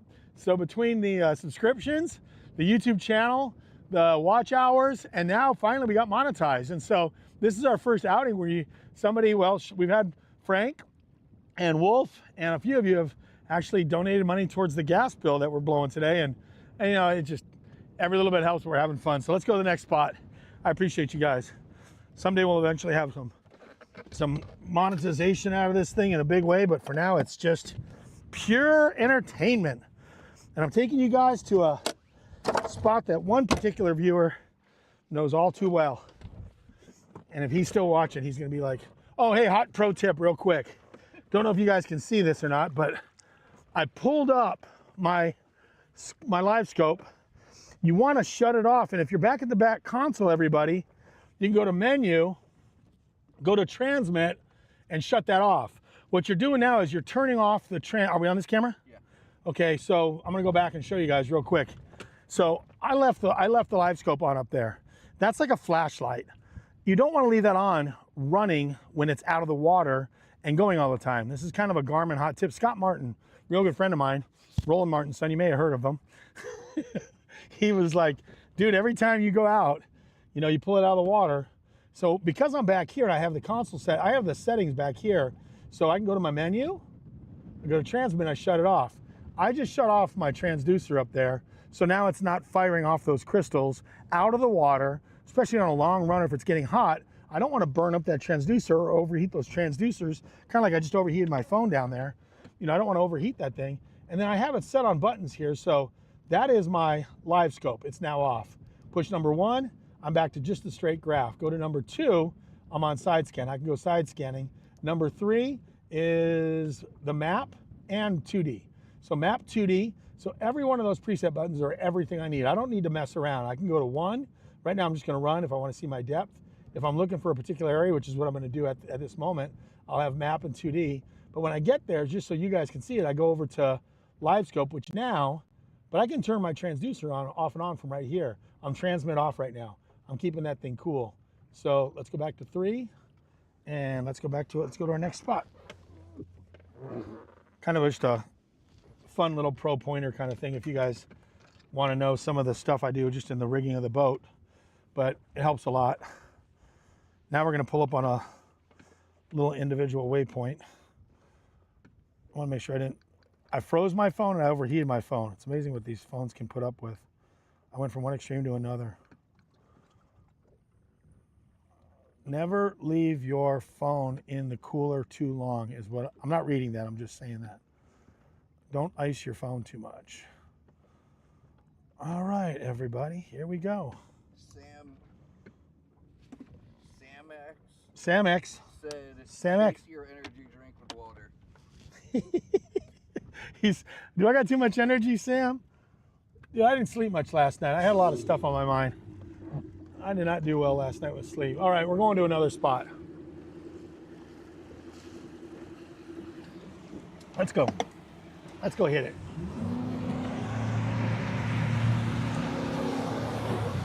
Oh, give me that umbrella. Oh, is it strapped down? No, it's snagged. Oh, it's snagged? Yeah, we gotta get one of the hooks out of it. What? Hold on, let me put this in somewhere safer. Here, I'll get it. Second time it's snagged right now on a hook. Here. Go ahead, just get your hands out of the way. I don't want you to get hit.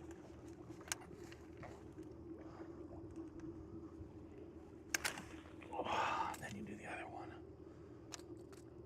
That's why you get your hands out of the way. Either one of those will grab you.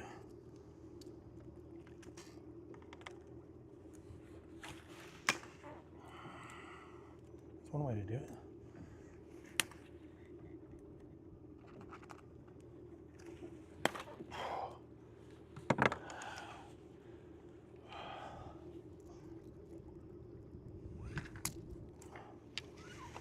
Won't have to worry about that again. See that down there?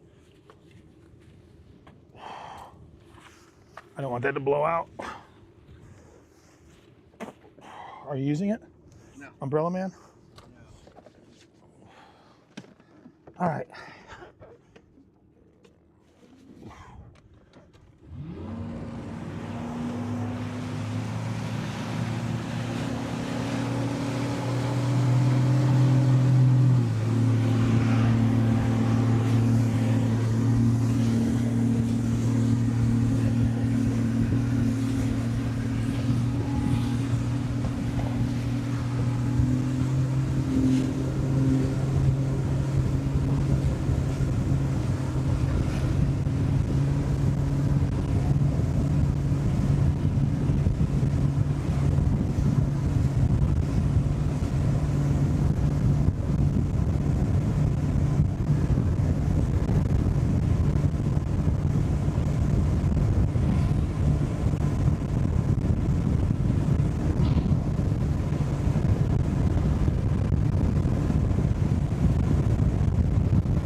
Sean Blake says, Byron just keeps climbing up the ranks in my all-time favorites.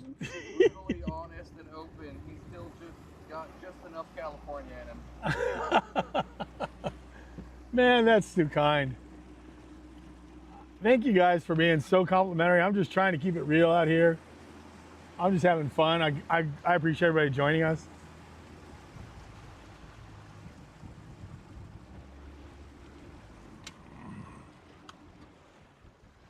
I'm gonna turn back, menu, back, that, menu, transmit off.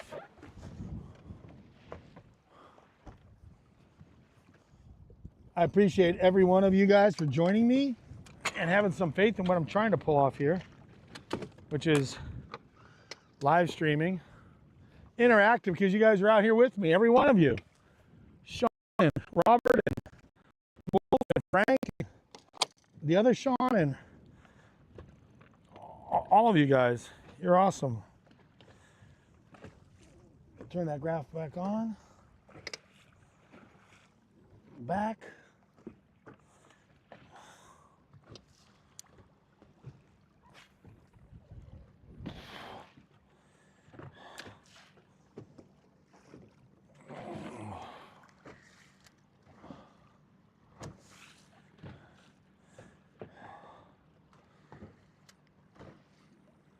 So the fact they were on that spot, they should be possibly on this spot too. Sean, I will try not to change a thing and get us on some big fish every week. Maybe in the future we start doing more live streams, I don't know, or just keep it going.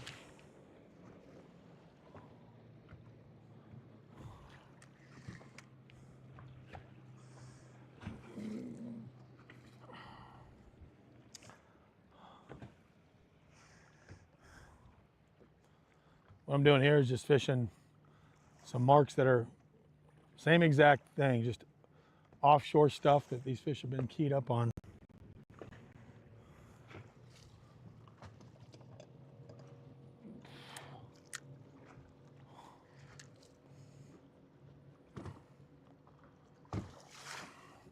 So guys, I'm actually fishing, to your point, I'm fishing underneath the stripers and the white bass, which we've already caught, but a little bit different area, a little bit harder rock on this one.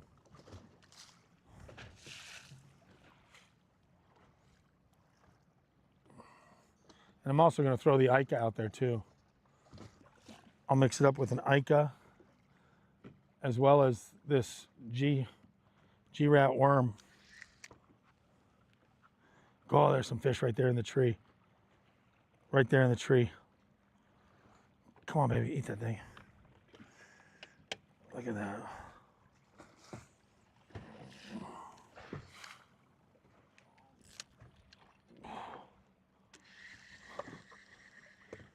I am appreciating everybody that's hanging out with us on a day on the lake.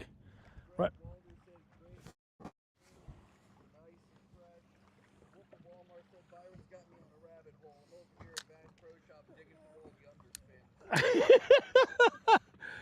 Dude, the underspins are the deal for spotted bass. If you're at Bass Pro Shop right now, dig around and get yourself an underspin. Get yourself an underspin. And Frank, man, thank you so much for all the support on Byron's Bunker. You guys are awesome. I got a bunch of stuff to ship out. I owe you guys, some of you watching, I might owe you some stuff. Sean, I owe you a Rick Clunn autographed Pose crankbait. Frank, I have a ton of stuff. Everybody, I got your stuff that I need to put out there. And this weekend, I'm listing stuff and shipping. Listing and shipping, listing and shipping, listing and shipping. So guys, right here what I'm doing is I'm fishing underneath. There's good rocks on this little area right here. And I'm gonna mix it up. I'm gonna throw the worm out there, and I'm gonna throw the Ica. Hey, Sean said this isn't ESPN with the producer stressing you out. Good guy, we're here for it. Oh, God! I missed him. He had it, baby. Maybe he'll come back and get it. God! I was about to comment on Sean's comment, and then I got interrupted. I got Bassis interrupted right there. This is not ESPN. This is interactive outdoor programming, and I just had one on. God! Come back and get that thing. Come back and eat my cricket. Come on back and bite my cricket. I dare you. Eat it. Eat it. Come on. Get back down to the bottom. Get that G-rat worm down there. Eat that thing. Eat that thing. Eat that thing. I can see them on scope. Look at them out there. Oh my gosh. 65 feet out right there. They are right out there. God, there's fish all over on it. God, they're crawling around out there, boys. They're crawling around out there on it. Oh my gosh. Come on, man. One of y'all put it in your mouth. So this is what, yesterday I had Brian out here and he caught a good one here. Yeah, I do have a picture. I think last time we did this, they said picture or it didn't happen. Well, I got a picture. So if somebody wants me to break out the phone and show Brian Kemp's good one with this worm in its mouth on this spot, I have it. I have a picture. God, there's some fish crawling around in here. You guys, I'm on them right now. I can see them down there. I'm gonna fire an Ica out there, put some scent on it. We got 157. Come on, baby, let's eat this thing. Next cast, I'm putting scent on this worm and the Ica, breaking out some of the hot sauce. Because that last one, he hit it, he had it on. Hook's clean. What camera are we on, baby? You're on rear right now. Rear camera, baby. Guys, there is a largemouth, smallmouth about to happen right here. I feel it. Stay with me on this one because catching white bass and stripers over there, I figured if they're over there and they're sitting that high, they'd be on these rocks a little bit better. They might be. Let's see. Where's the Ica? Oh. I'm going to fire that out there, but I'm going to keep that worm ready. What? You're laughing? Bro, this audience, YouTube's over here giving me warnings. Like, hey, maybe hide that comment. I'm like, y'all gotta calm down. Oh. Are they making some comments that are... Yeah, they got some jokes. They got some pretty good jokes. Oh, my guys got jokes. Oh, we got jokes, do we? This is so much fun. I love to go back and read the comments later. Like, you guys are awesome. Oh, okay, baby, here we go. Here we go. All right. I soaped it up. Camus is not gonna like me for getting their shirt this dirty, but I don't care right now.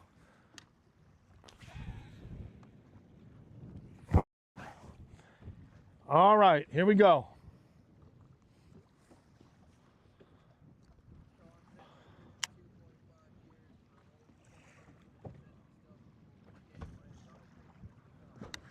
Ken Huddleston. Sean, Huddleston is, yeah, getting your stuff out from Ken. Ken Huddleston is the OG of OGs when it came to swim bait. He had his name attached to swim baits when nobody really knew what the heck was going on.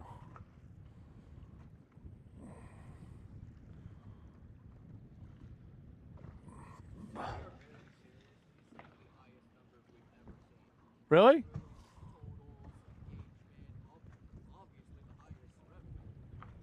Oh, there he is.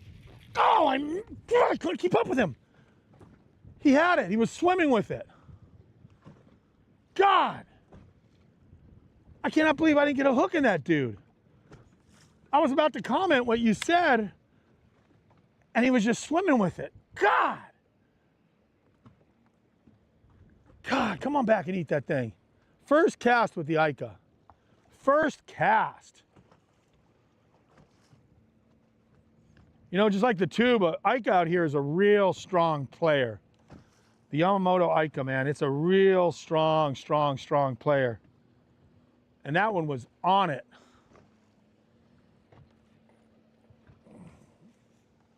God, that's 2 fish I missed in 2 casts.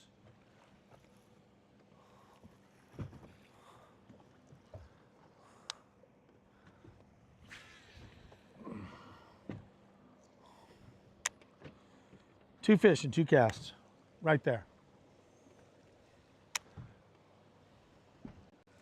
Guys, I want to thank you guys for joining me. Our numbers are growing every week, and we're going to try to keep doing this. We'll let you guys know through social media what our times are going to be.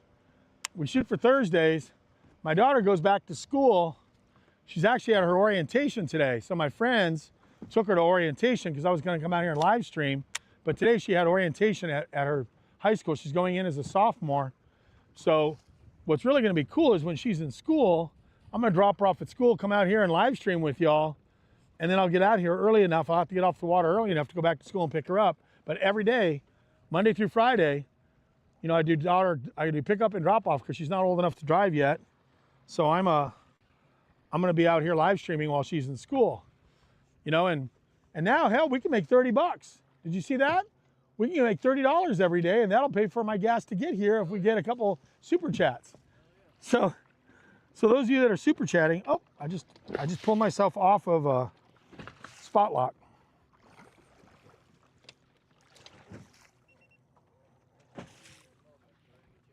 What's that? Is it? That's pretty cool. People actually say, it's like, what do they do? Are they tipping you or something? It's like they're actually. They're what? Yeah, it's basically a tip. Yeah. So it's like a tip. They add money. They do a super chat tip for you. Yeah, it's like they're commenting, but they put money behind it. So when they post that comment, the money goes to you. Hey guys, if you didn't figure it out, I'm pretty naive and dumb to all the social media stuff. So thank you, Patrick, for explaining what a super chat can do. But it's cool to know that there's a tip to be made for helping out. Someone just bought us lunch. You know what? They have really good burgers at that supermarket. I can go get a burger now. You got 31 concurrent. 31 concurrent. So that means I can't imagine the days when you get like 300 or 400. I got to put spot lock on this. Right here, I've had 2 bites. Right here on this spot, right here, I've been bit when I hits the bottom and moves right out there. I mean, we've been doing total views in the thousands with way less than this at any concurrent. Really? Yeah, our record for today was 25. For a while today, we got to 40. 24 concurrent? 25 was our record before today. We hit a 40 peak today. Wow. No, I'm gonna put a couple in the boat here pretty quick because they are here, and I've had 2 bites and I can see them down there, guys. It's like I'm waiting. There he is. There he is. There he is. Oh, came over a bush. There he is. He's got it. Got him. Oh, he's in a tree. God dang it. Oh my God. I wonder if that was he's in a tree. Now I gotta go get it. I don't think I have him hooked up. God, I was hoping that thing was gonna stay pinned. Now I gotta run over there and get it off of there. Ah, bummer. Oh, there it goes, it came off. Good. Is he still on? Yeah, he's still on. He was in a tree, still on. Oh my gosh, here he comes. Go, God. Hey, that's a good one, man. He was in a tree and I still have him pinned. Oh, he just puked up a bunch of crawfish. It's a good one. He was in a tree and he's still on. Oh, it's a big largemouth. Oh. Oh. Look how fat that dude is. He's not a giant, but he was stuck in a tree, so I finally got him off the tree. Look at that. Yeah. Look at the freaking belly on. He ate something. Oh, you know what? He might have a piece of, I might need to save him. He might have a Senko stuck in him. Oh, that's too bad. You know what? Sometimes when they're like this, they have a Senko stuck in them. This is a sad deal. This fish could starve to death because he's not passing. So what you have here is a fish that may have eaten a Cinco. And here, this is really sad. If you feel his stomach, you can't cut him open, but he can't pass it. So he's trying to pass what he's eating. And unless I can squeeze it out of him, which I might be able to. Let me see.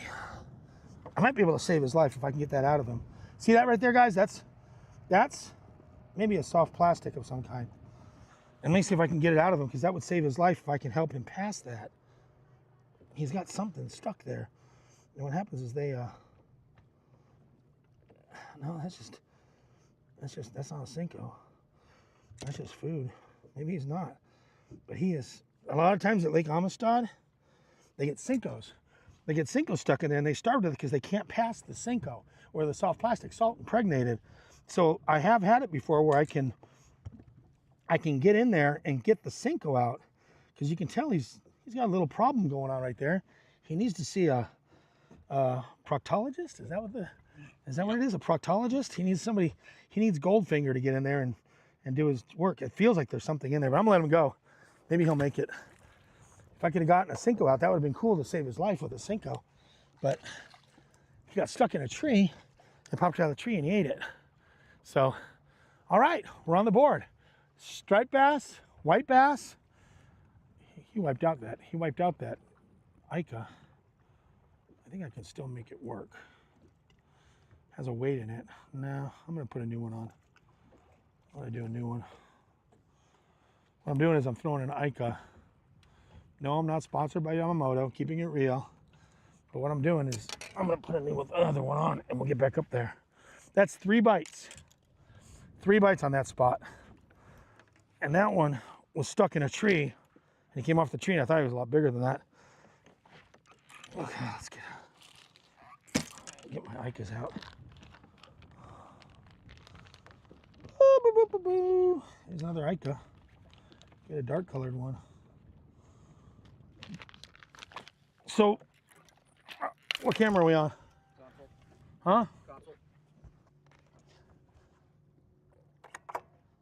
Console. We're blowing off the spot. Console. 3 bites on this spot. Finally put that one in the boat. Throw in the Ica, and I rig it with the skirt up. So I'm adding a weight because of the wind. So I'm taking a tungsten weight and I'm adding that in the bottom. Robert Nuremberg said BFO. BFO, Robert Nuremberg. BFO, please, Robert, tell us what. Big fish option? BFO. Let's think of all the fun acronyms we could all come up with. I know Wolf is pretty sharp on his feet. So is Sean at Casitas. BFO, what's the acronym stand for? Big fish option, what I'm doing is I'm rigging that thing up. It's a twist lock, owner twist lock. And for me personally, I like the skirt facing up. Right now, I just put it on spot lock. I'm gonna get back up on top of that point. You got some bush and some rock up there on that spot. I actually got bit, got stuck in the bush, popped it off the bush, fish eats it. Always scratch it. Any Yamamoto bait, emulsify the heck out of it, get all that salt to start coming up off of it, plus you're highlighting the tail. So now, 2 things are happening. Highlighting the tail, the weight's in there too. Highlight the tail, but there it is. Highlighted tail, salt emulsified, Ica. You know, before the Koikis came out, this is the original Koiki with that big giant fluttery skirt. So this was around for a long time, but look at the signal it puts off when you rig it like that. Let's go back out there and catch another one. All right. Put that worm away. Get us back up on top of it. Boat flips only. I like it. BFO. I tried that earlier with that striper and I boat flipped only and lost my bait. I BFO'd a striper on like 8-pound test leader and that was no bueno. Not a smart plan. All right, everybody, I'm pulling back up to the waypoint. I'm gonna put this bait back out there when I get on the waypoint. I blew off it pretty far. big flat out here. A lot of trees. One particular area has the best concentration of rock. I figured with the way those fish were acting at the other spot, might as well get out here and fish this one. And I've had 3 bites, so let's see if I can pull a 4th bite off of it. I'm gonna get right on it. I'm gonna hit spot lock.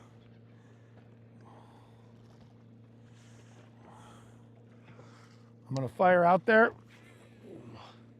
Best thing about that bait, you can throw it a country mile. That Ica with just a weight in its butt. he said butt. He said butt. Butt.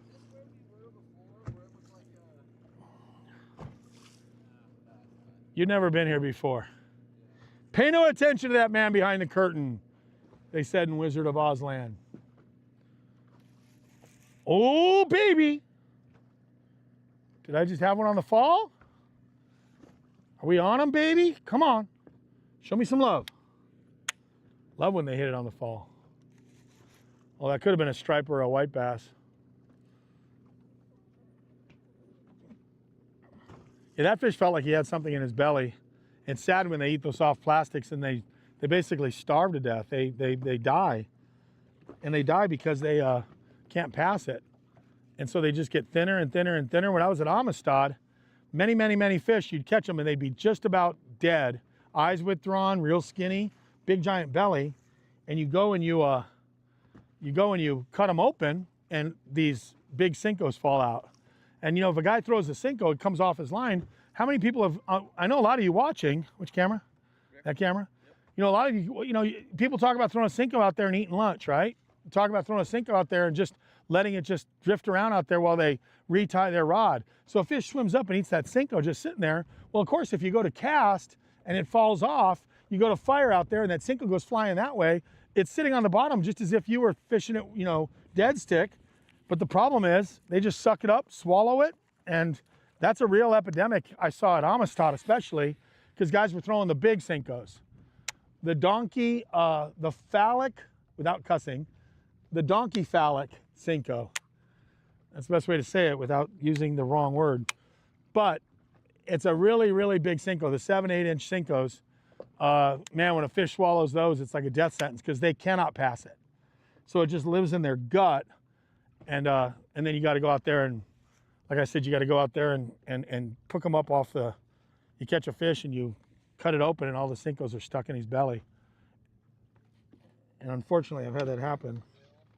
You gotta be careful with this crowd. When you say stuck in the bush, you can get demonetized real quick. This isn't OnlyFans, folks. It's not OnlyFans. If I say stuck in a bush, I think you know where I'm going with that. These guys got jokes. I want to thank all of you for entertaining Patrick on a day out on the lake. I think he's just enjoying reading the chats. Everybody's keeping Patrick entertained with it. All right, let me catch another one right here before I, God, there's so much stuff down there. There's so much goodness down there. Trees and rocks, and let me just slide over a little bit. Let me just slide on over just a wee bit.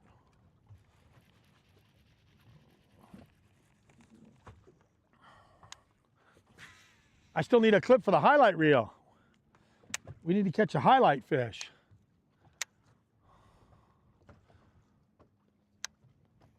Okay, I gotta ask the audience something. I'm gonna do something after this cast. I got a question for everybody because I gotta talk about this real quick.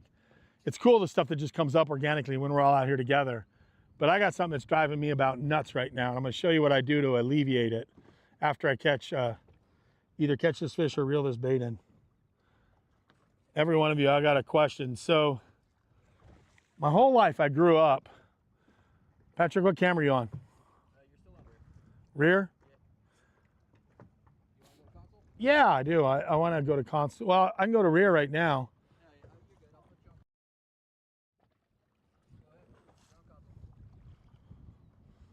All right, console. So, you guys, I grew up fishing a worm like this. I like holding it above here. I like holding line. That's just the way it was for me. I don't do this. I like having line. I like being able to kind of feel the line. I feel the bite. I can move the worm a little bit.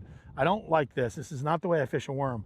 But what drives me crazy is that right there, that hook keeper. You see that hook keeper right there? Drives me nuts. So I hate them. And what I'll do, it's like this one's getting in my way right now. So what I'm gonna do is I'm gonna grab it. I'm gonna grab it and I'm gonna pull it out. Because right now it's really, really driving me nuts. And I mean, I know my cast is out there, but I want to get those barbs out. So I just took it out, took it completely out. So there it is. There's the hook keeper. Just took it out. Now I can sit there and I've done this. You can tell I've done this in the water a few times. I'm going to file this down real quick. This is a hack. See, I just filed down. Look at that. It's perfectly smooth. So what it was, I got rid of that hook that was in my way because I was holding it. My finger was going back and forth. It's almost like cutting my finger. And this is the way I like to, I mean, Steve Oliver taught me, this is how I like to work a worm. So you'll see me up there and I'm doing this. And it's out there right now, but I'm holding the line and now I don't have that hook. This just drove me nuts. It was killing me. But now I've shaved it off. I don't have a hook keeper anymore. I don't have a hook keeper, but I can also hold the line up front because this is for me what works. Just wanted to share that.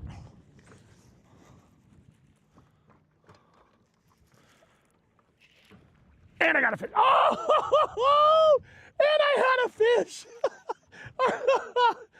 And I'm doing all that and I have a fish. Oh my gosh. I pull it up and I had one on. Did that whole spiel. Here's a case in point to your Senko right there. You know, that thing's sitting on the bottom while I did that whole thing, Patrick. I'm doing the whole thing and then I pull up and I start reeling up and there's a fish on it. I mean, the whole time that bait was just barely dragging on the bottom, and I'm spot locked too. Go back to spot lock. Walmart says this should be the game. The more we entertain Patrick, the longer you fish. The happier Patrick is, the more you guys get me out here fishing. Patrick was pretty miserable last time we were out here up the river. He wanted to go home. 0 bites, 0 fish, gambling on trying to find new fish. Davy Crockett or whoever we were. Lewis and Clark, that's what we were doing. We were Lewis and Clarking it, folks. We went way up the river looking for fish that no boat has fished for in a long time. And yeah, there he is. Oh, God, there are so many fish down there. God, there are so many fish down there. I am telling you, Patrick, there are so many fish down there. Come on, Byron, lock it up. Lock it up. God. It's just crazy. I had him. There he is. He hit it again. Come on, eat that thing. Sean said, if you're asking, I do the same exact thing, and I never remove the bait with my reel, just sliding sideways like that. Yeah, see, that's Sean. That's. God, there are some fish down there. I gotta stay on the spot lock here. Yeah, I like this. Which camera? Here. Up here now? Yep. Yeah, I like holding line like this. This is just, I don't know if that's a West Coast thing. I know a lot of guys back east, they fish a worm like this, but I want the contact with the line. So when I'm fishing a worm, I'm doing this, and now that hook keeper is gone, and I smoothed it over with my pliers. I pulled the pliers, I pulled it out, and then I got rid of all the little fiberglass, but that hook keeper right there was in the very worst spot. The very worst spot. Oh my gosh.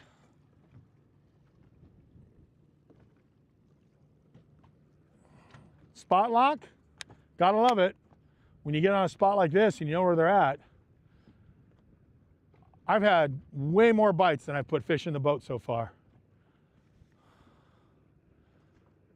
The last one, I actually had him on while I was doing the demonstration. Like I literally was doing that and I pick it up and he's swimming with it. That was nuts. That would have been a cool moment for the camera had I put that fish in the boat.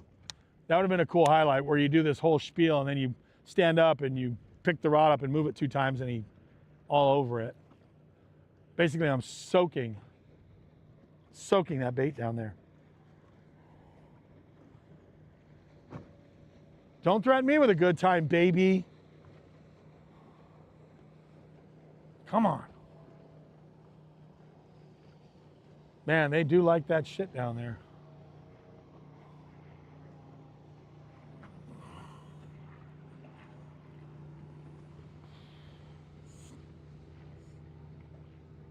Every cast has the potential to get bit on that set of stuff right there. All right. Let me ease up just a little bit on it. I'm just gonna pull up just a wee bit.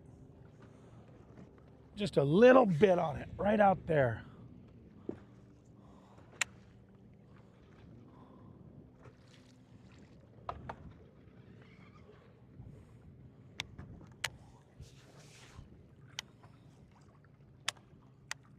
Come on, fish. A smallmouth or a Guadalupe would be perfect right now. Wolf of Walmart says we need to see you out doing H2O live with Skeet. I feel like that would be an epic story. I would love that. So I'm going to tease it to those 30 of you that are watching. But something really cool happened at iCast. Which camera? Console. I got my fingers crossed, but I was talking to Pamela Dance. Bill Dance was on 2 episodes of Fishtail's H2O podcast. And I asked Pamela, I said, do you think Bill would like to come out and do a live stream? Like, I got chills when she said, yeah, get a hold of me. You know, so Pamela Dance, Bill's daughter, I think Patrick and I would spark it up, head over there and meet him anywhere to get a day on the water, just a few hours on the water with Bill Dance, live streaming with you guys. So all of you guys are with me, and Bill and I are in the boat. And man, that'd be a cherished moment in a big way. So, oh boy, got him. Oh no, is he on? Yeah, he's on. I thought I lost him.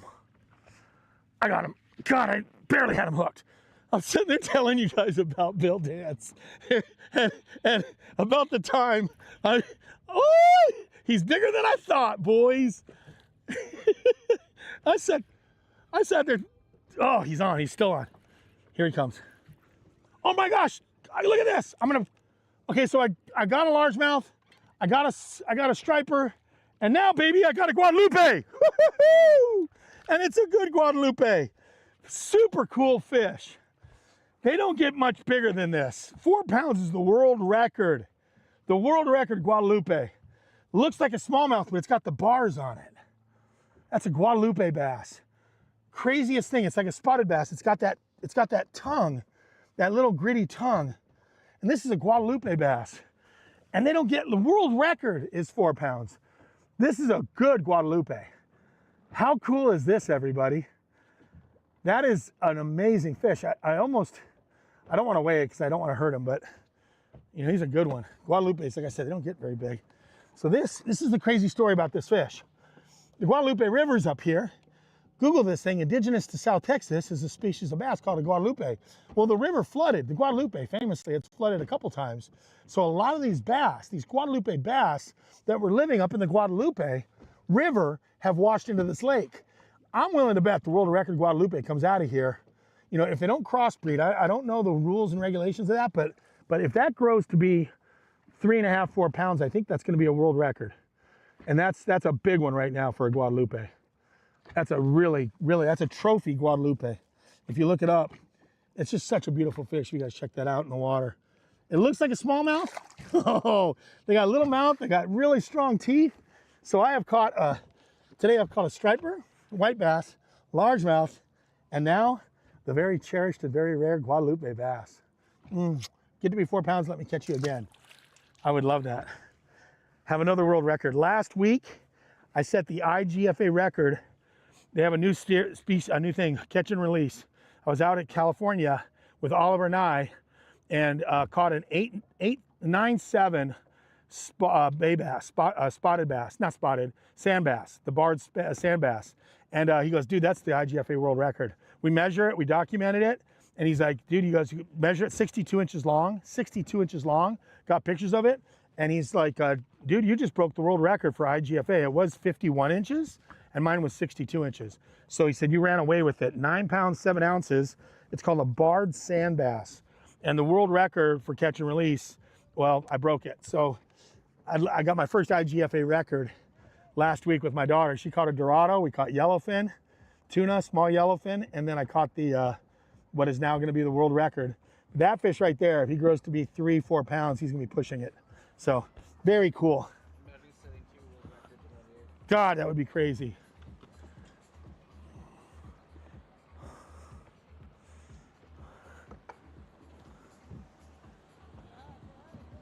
Look. Hi! Little kid's having a blast. Oh, hi! Oh, it's never a party till a boat goes by. Dude, that was an awesome fish to catch on camera. Before you started that story, the Wolf of Walmart says, let's talk about world records. Byron? World record bay bass, man, or world record sand bass, Byron Velvick, Oliver Nye. Put me on them. Apparently everybody saw that. 9 pounds, 7 ounces, 62 inches long, IGFA world record. Last week on Huntington Flats. Oliver goes, dude, do not let that fish go. You just broke the world record. I go, get out of here. It was my biggest sand bass ever. I've caught some 7s, close to 8s, but I never caught a 9.7 sand bass. And he goes, no, dude, that's legitimately the world record. He goes, we got to measure it. You got to have the IGFA board, submit it. And he goes, that's easily the new world record IGFA sand bass. And right there, that if I catch a 3.5, 4 pounder version of that, that's going to be the state record and possibly the world record, Guadalupe. Oh my God, there are so many fish hanging right out there and 60 feet out. Are you on a handheld? No, we're on rear right now. Okay, I was gonna say, if you want to look, you can show them the fish. If it's on the back scale, if you want to show it to them real quick. I'd like everybody to see this. Oh yeah, you can see it. Look right out here, Patrick. When this thing, if you look out here, when it shoots out there, you're gonna see the fish right here. It's going back and forth, so I'm on spot lock right now. And that's all trees. And then when it happens to glance out that way, you'll start seeing those fish right there, right there, right there. Those are the fish right out there. They're on the edge of that little break. And there's a bunch of them right there. So my next cast is gonna be right there on that fish. Oh, come off. They just pulled up here. They just pulled up big time. I just had one on before I made the cast.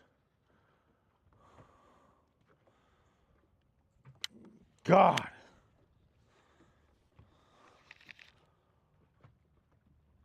Oh. All right, I'm gonna fire out on those fish. So what's happening, I'm on spot lock, and every time that thing glances out that way, whenever I see that thing glance out that way, it's dropping in on a bunch of fish right out there. These fish are tight to the bottom too. They're right in the rock and the wood that's out there.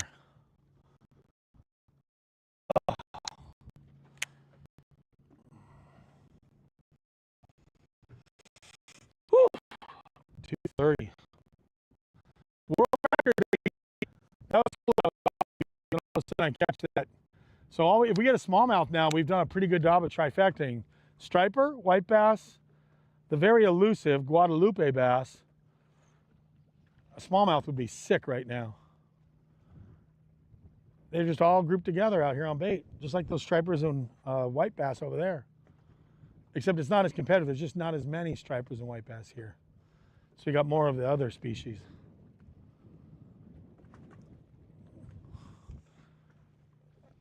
I love catching those Guadalupes. I just know that's going to be a world. This lake's going to kick out some big Guadalupes soon. They're already showing up in massive form, like shockingly more and more are getting caught every month out here now than ever before.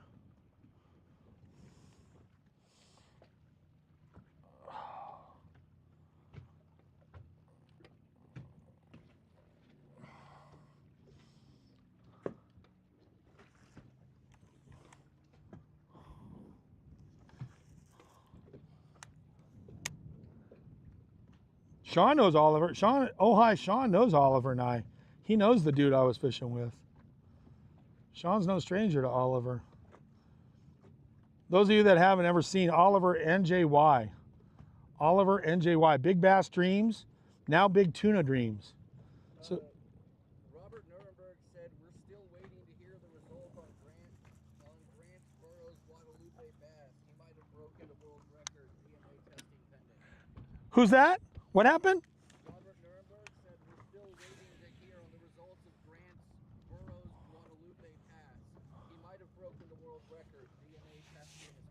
How old? I mean, how long ago, and who was it? I mean, when did that happen, and where? I'm not sure. Hey, Robert, where did that happen, and who was that? Was it here on Canyon Lake? Because I haven't heard about that. So the Guadalupe, I think the world record was out of Austin. One of the rivers or lakes down in Austin is where they caught the world record. I think what you said makes sense, though. There's going to be some big ones that are going to get flooded into here. Yeah, this is where they stop, man. The Guadalupe, all that water from that horrible thing that happened with Camp Mystic, that massive flood, and then this massive flood we just had, filled this lake up, but it washed all that water from the Guadalupe down here, and there's a good chance it displaced a ton of, you know, forever living happy. There's a bite right there. I just got picked up. I just got bit. He dropped it right there. He just picked it up and dropped it. Might be time to go to that. What? Yeah, that's what happens. They blow up. You know, they were living in these little pockets and these little small estuaries and these little, you can imagine these little pools, if you will. You know, these little mini lakes up the Guadalupe, some of them on private property, you know, you can never fish them. And these big Guadalupes were growing up in these little pools with, you know, the limited amount of bluegill, limited amount of, you know, maybe tilapia or whatever fish that they were on. And then all of a sudden, they come into a lake like this,